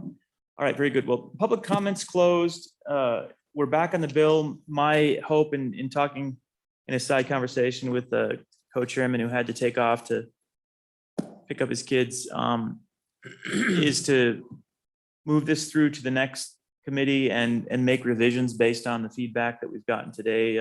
We had quite a number of suggestions that I think would improve the legislation, and then hear more feedback and maybe try and develop it between now and then to address some of the concerns. Does anybody, and we don't have to do this now, but I think we've heard a lot of the things that can be changed for the next draft, but does anyone want to raise anything that's in this draft that they'd like to see improved, changed, or amended before we move on to the next topic? We can certainly do that through email later, but Representative Stith, go ahead. Sorry to prolong this. No, it's fine. But in addition to just state lands, it seems that you might, instead of just focusing on state lands, you might allow private lands if they're within a certain distance of a power generating source or a substation. Because that's where it seems like it economically makes sense, is that if you're really close to the source. Honestly, and it seems like we can get over the aversion to putting it on private property. The public land versus private land concept opens a lot of, I don't think it's that simple is what it comes down to, because of the permitting and regulatory requirement, as well as what would effectively become a valuable property right to that property, where it then becomes political that, oh, I own property that's deregulated. It's the only one that's allowed in the county right now. And so my value goes up tremendously for that property based on an action where that's the one place you can have deregulated. That's the concern. And it's not to say we can't work around that, but as sort of the 1.0, and it doesn't have to be state land, it could also be, it wouldn't cause any problems to have it be county or city land, basically government owned land. You think about something like, this sounds very different, but a liquor license. Right, liquor licenses, that's like the weirdest statutory creation of a strange property right but how do you get rid of it? Because it's a valuable property right. So are we going to buy it out? And this gets to the heart of the challenge that I have right now, which is we're creating effectively the next generation's. It was a caveat emptor, right? No, everywhere, there was no guaranteed value. Yeah, and let's see how many people will show up here to have just that specific argument because of the value of a liquor license. Creating a property right on private property that gives you special dispensation that others don't have, that's government ordained. That's where the challenge is that I see. Go ahead. Mr. Chairman, I mean, that's all true, but we already do things like that. But you change the zoning of a neighborhood, you change it from agricultural to commercial, and you just instantly change the value of it. Yeah, and we heard changing the use. concerns expressed about having to get all of that involved. It adds a layer of complexity that is tremendous, and that's the concern. On the other side of this, we swap state land all the time. If you've got a prime site, just make it state land and swap out. Or honestly, it's not that big of a deal if you have the entire county saying, hey, we should really have, this is a great location, it's across the street, but that's not state land. You just do a public process of a land swap to say this is the zone we'd like to designate. All of that's already in statute. It takes a little while, but certainly not a challenge. Representative Western, hello. Mr. Chairman, I mean, I acknowledge the public land swap, but I mean, given that I'm fighting one right now in Sheridan County, it's a pretty lengthy process to go through that. I mean, we're talking years, even for some of these ones. So I think, I think given that we already do it, I don't know. I kind of echo Representative Stith's comments and at least in this regard. Well, I don't know. I mean, I don't disagree that it's a complicated process, but to be clear, buying new state land is much quicker than a swap. And there are funds available. And if a county or an interest group or even a private entity really wanted a specific location, you could buy the land and you could donate it to the state. I mean, there are plenty of ways to get there from here that would be very quick if the key was to get a parcel across the street from a power production facility and have it be an industrial power zone.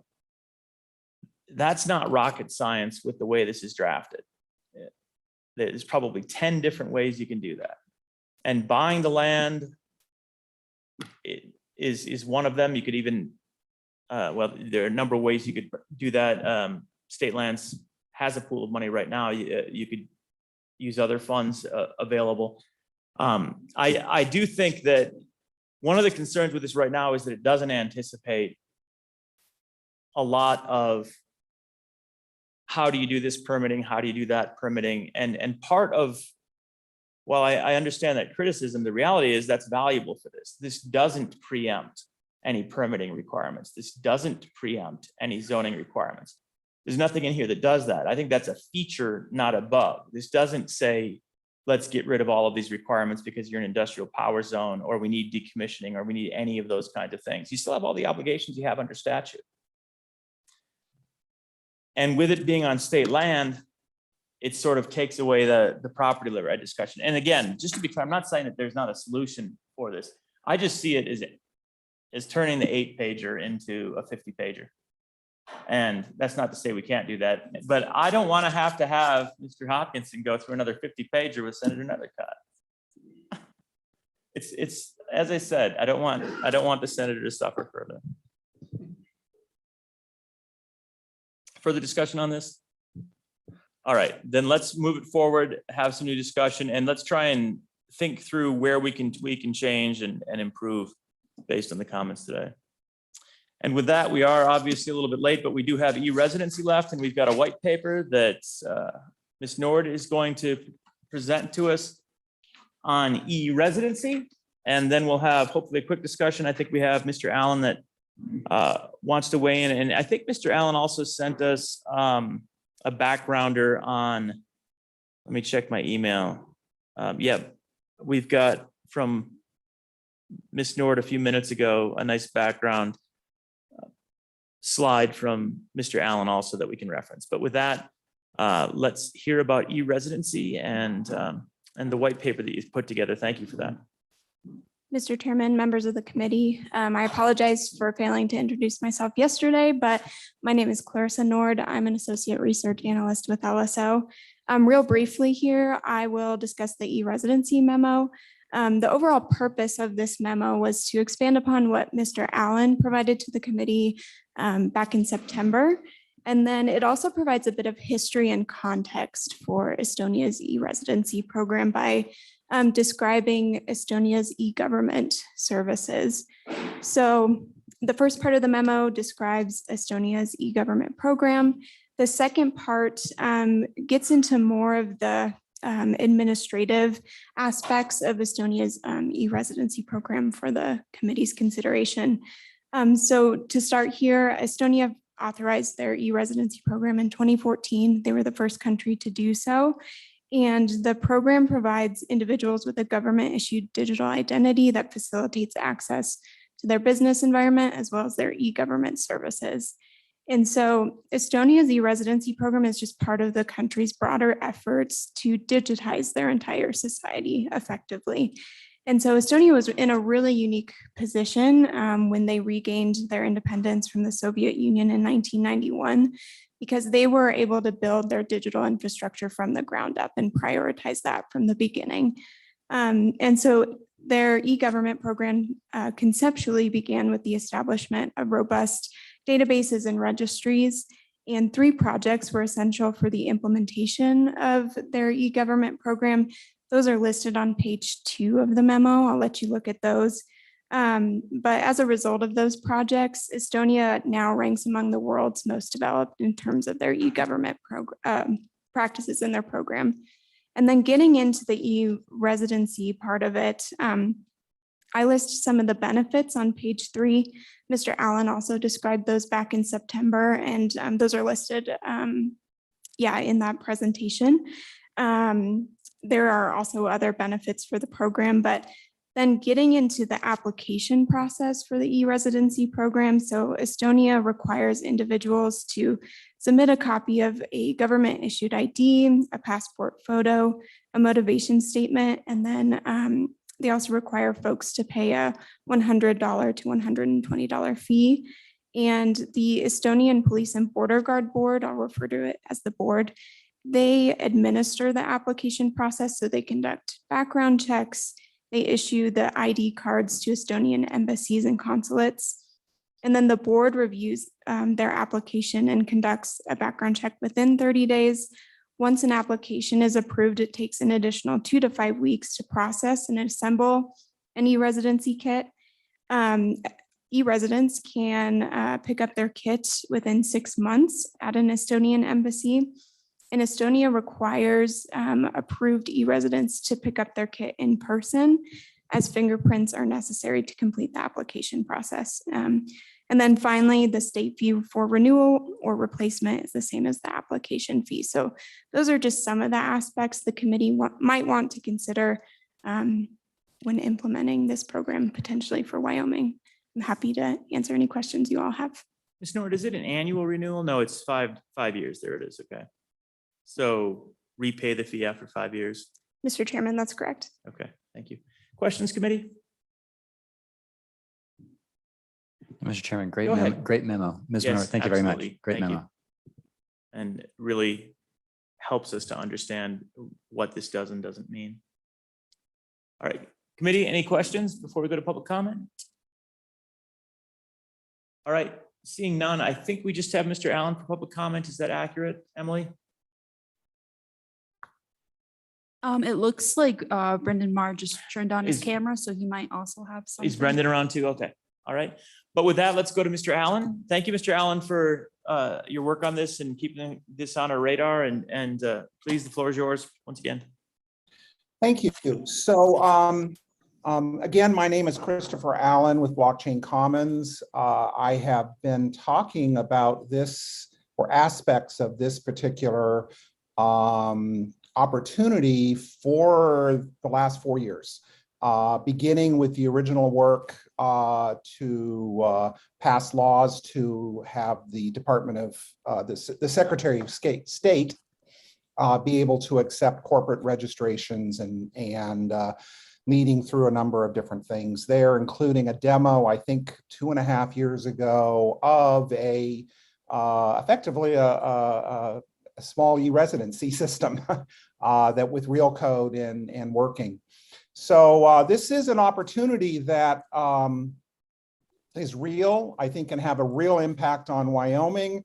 That being said, more and more countries and regions are entering into discussions in this area. I had an extended call with the mayor's office of Buenos Aires, where this was one of the subtopics of, how can Buenos Aires make it easier for corporations and people who work with corporations to do business in Argentina, and in particular in the city of Buenos Aires. So, but I think Lithuania, Japan, I had a list of countries that have announced or begun to deploy e-residency of various types. So I really want to be clear here that, we have an advantage. We already have laws in place. We're already known as an innovative state for registering corporations and having clear laws about how that works that go back a generation. We have clear laws now on regulation of digital assets. In particular, the whole direct ownership thing and clarity about custody and bailment, that's something that is unique worldwide. We have a legal definition for corporate digital identity, which no place else in the world has. And then, of course, there's the work that we've already been talking today about DAOs and Series Corps. So there's really, a there for us to be able to have a commanding lead. So it's a little hard sometimes to puzzle through what does e-residency really mean? Because a lot of people really kind of think, oh, well, it means I'm kind of quasi-citizen, or maybe I have traveler rights. I have all these other things. No, it's none of that. What it is that every corporation has to have a responsible party, and the registrar has to basically hold who that responsible party is and be able to contact that responsible party as part of how corporations work in Wyoming. What e-residency does is it makes for a very special kind of corporate responsible party to represent the corporation, and asks for additional requirements on them in able to allow them to participate more fully in not only government services, but also a variety of banking services, other services that are really powerful to allow the companies to work with Estonia incubators, with Estonia schools, et cetera, wherever they happen to be in the world. So you go through a lot of rigmarole and a lot of questions, and you got to drop by the agents, by the Estonian one of their offices around the world and give them your fingerprints. But the reality is it's a really glorified corporate contact. And because of that, they're able to do a lot more. So I think we don't quite have to go that far, and we've already got lots of things there. We need some enabling legislation to kind of update the corporate contact laws and regs to allow us to have digital parties and corporations to use and sign docs with the Wyoming government, in particular the Department of State. We need to update the registered agent laws, because part of the way it works is unlike where we basically said, okay, Secretary of State, do all of this stuff for us, and they're trying, and they haven't even met the minimum requirements. Instead, what they've done is they've allowed a number of registered agents to kind of bump up another level to become, call them e-registered agents. That's not what they are, but in effect, they're registered agents that have a special contract with Estonia and higher standards to basically do a lot of that work that we were just talking about. It's not all government agencies that are doing all that work. A lot of it is being done by these licensed registered agents in Estonia. So I really feel like you could do this, you could do something similar. You can break the logjam of the Secretary of State, where the bill has been enabled for what I think we're approaching our third year, maybe even our fourth. We want to do more than minimal support. We want to not just meet, but beat Estonia's capabilities for business. Basically, I can form a company in 3 days and get Visa, MasterCard, and banking and all that kind of stuff with my Estonia card. I can't do that in Wyoming. I might be able to, have some registered agent rush something to the state, to the Secretary of State, and have some faxes go back and forth. But it might be another week or two before I am able to get a bank account, and much less a merchant account. So, my advice is have the Secretary of State focus not on the operations, but the standards and mandates for interoperability, so they can partner with others. Let other people do a lot of that hard work, that list of things that the report gave. The government doesn't have to do that. They can basically say, these are our requirements for what a registered corporate, an e-registered corporate agent has. And we have, we're already not collecting a lot of that information now. We're mandating the registered agent have it. Well, we can parallel that, and so it'd be cheaper than the Estonia model. So we're really close, and I think it can drive a lot of business and a lot of synergy for Wyoming businesses if we can make this happen. Thank you. Thank you, Mr. Allen. Questions for Mr. Allen? Go ahead, Representative Stith. Mr. Chairman, Mr. Allen, did you say that you have e-residency in Estonia? Did I hear that correctly? Go ahead, Mr. Allen. So no, I do not. I have, we got kind of caught in the COVID situation and haven't been able to present. So, but I have a number of colleagues, in particular, one who was part of the demo that I did for you guys 2.5 years ago, who I believe was the flagged as being the 10,000th person to have an e-residency, and he is another one of the editors for the decentralized identifier standard that I work very closely with. So I'm very aware of that. To be honest, if Wyoming hadn't started doing some of this DAO legislation, I'd probably be doing all of my corporate stuff in Europe, not in the US. So just giving you a heads up on that. Thank you, Mr. Allen. Further questions for Mr. Allen? Anyone online? Okay, seeing none. Yeah, we lost Brendan. I think Brendan here. won. Thank you, I'm Mr. here. Allen. Appreciate it. Oh, there you go. We've got Brendan back. Okay. We had Brendan back. Yes. Hey, Brendan. There you go. All right. I assume that you all can hear me. I'm Yes, we sorry, can. We got you. Welcome. I'm sorry, I'm in my pizza clothes. My name is Brendan Marr. I'm on a number of the working groups here, as I mentioned earlier, the Digital Identity Working Group and the DAO Working Group. And I want to speak specifically to what Mr. Allen has been discussing, and as we have discussed in many meetings over the years. And it has to do with these ideas around e-residency and what it is really about, which is exactly what he said, which is being able to have a residency for an entity, for a business, or for an individual. And that includes, hopefully, what we're looking at is data trusts and asset holding entities of that matter.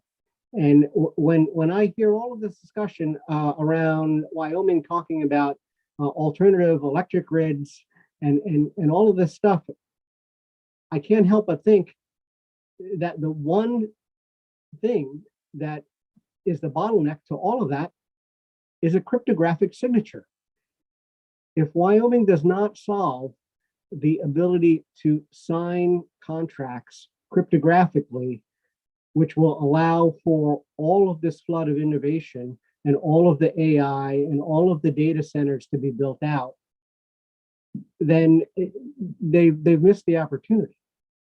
I'll stop there. I'd be happy to continue along, but I think it's extraordinarily important to work through the bottlenecks, as Mr. Revelle has talked about, fiber, et cetera, et cetera. But I'll pause and I'll take some questions. Thank you, Mr. Marr. Any questions for Brendan? All right, seeing none, thank you very much.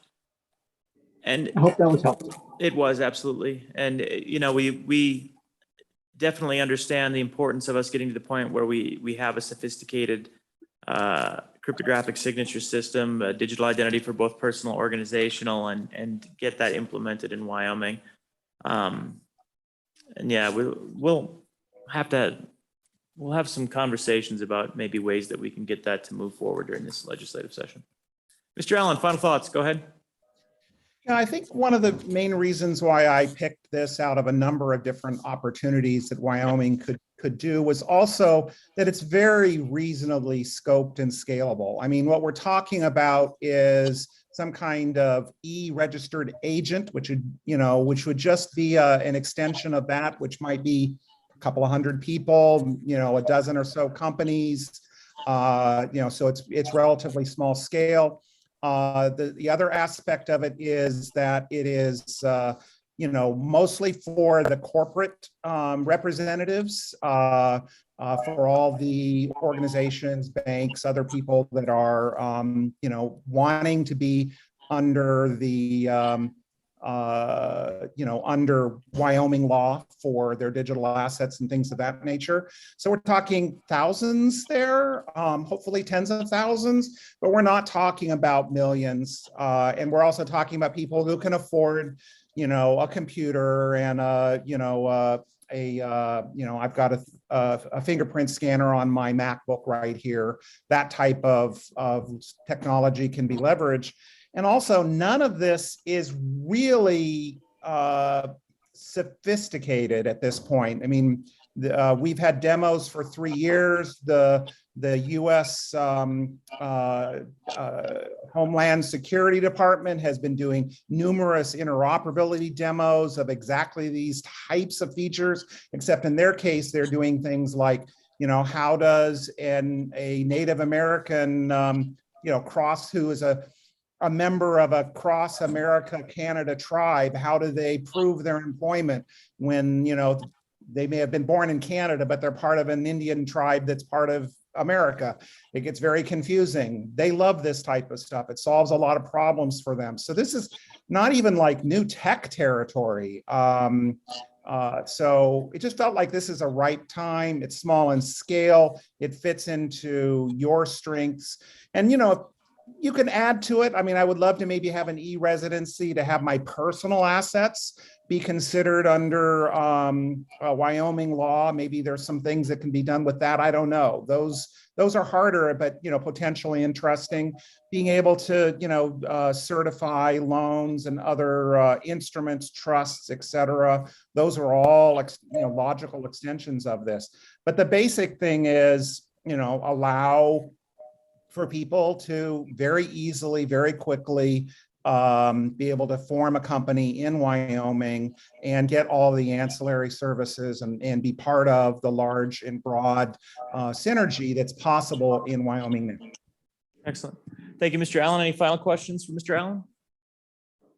Seeing none, any other public comment, Emily? Are we good there? Okay, thanks. Public comments closed on that topic. Back to the committee. Any thoughts or discussion? Obviously, we're going to talk more about this and find a path forward for our challenges on the corporate registrations. Okay.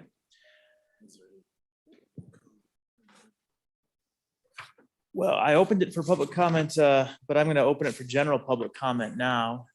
Any final general public comment, either in person or online?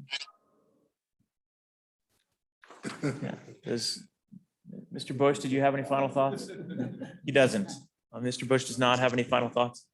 Okay, then with that, public comments closed and back to the committee. All we have left to do is see if there's anything that staff needs to hear from us, or if there's any final thoughts, actions, or anything else from the committee. So anyone need anything? What questions do you have, David, for us? Anything? Larissa, Emily? Mr. Chairman, I don't think I have any questions. Do you want me to review what the committee's Yes, please. actions have been? Just make sure I didn't miss anything. Please. Committee has voted to sponsor 22 LSO 26 Connect Wyoming program funding and amendments, 22 LSO 54 broadband and telehealth access projects, 22 LSO 161 broadband development amendments and programs, and 22 LSO 64 the insurance sandbox. The committee has requested that LSO expand research on an open banking and provide an updated memo, that we update the unlawful impersonation bill draft to include trademarks, that we draft a bill on the language that was presented by the Department of Insurance and Industry. The committee requested a bill draft specifying that the date of e-filing in the Chancery Court by the attorney is the time of filing, and the clerk of court cannot reject a filing. The committee has moved forward with the 22 LSO 291, the genetic information privacy amendments, to the next meeting with amendments, as well as the Wyoming Data Privacy Act to carry forward to the next meeting, and the 22 LSO 63 decentralized autonomous organization amendments to carry that forward to the next meeting, as well as deregulated industrial power zones will carry forward to the next meeting with additional discussion on all of those bills kind of taking place and providing any updates and amendments needed. Excellent, thank you. Any questions or additions that we need, committee? Nope. Anything else? All right, final comments or thoughts, committee, before we adjourn? Online, we all okay? Thank you, everyone. We are adjourned.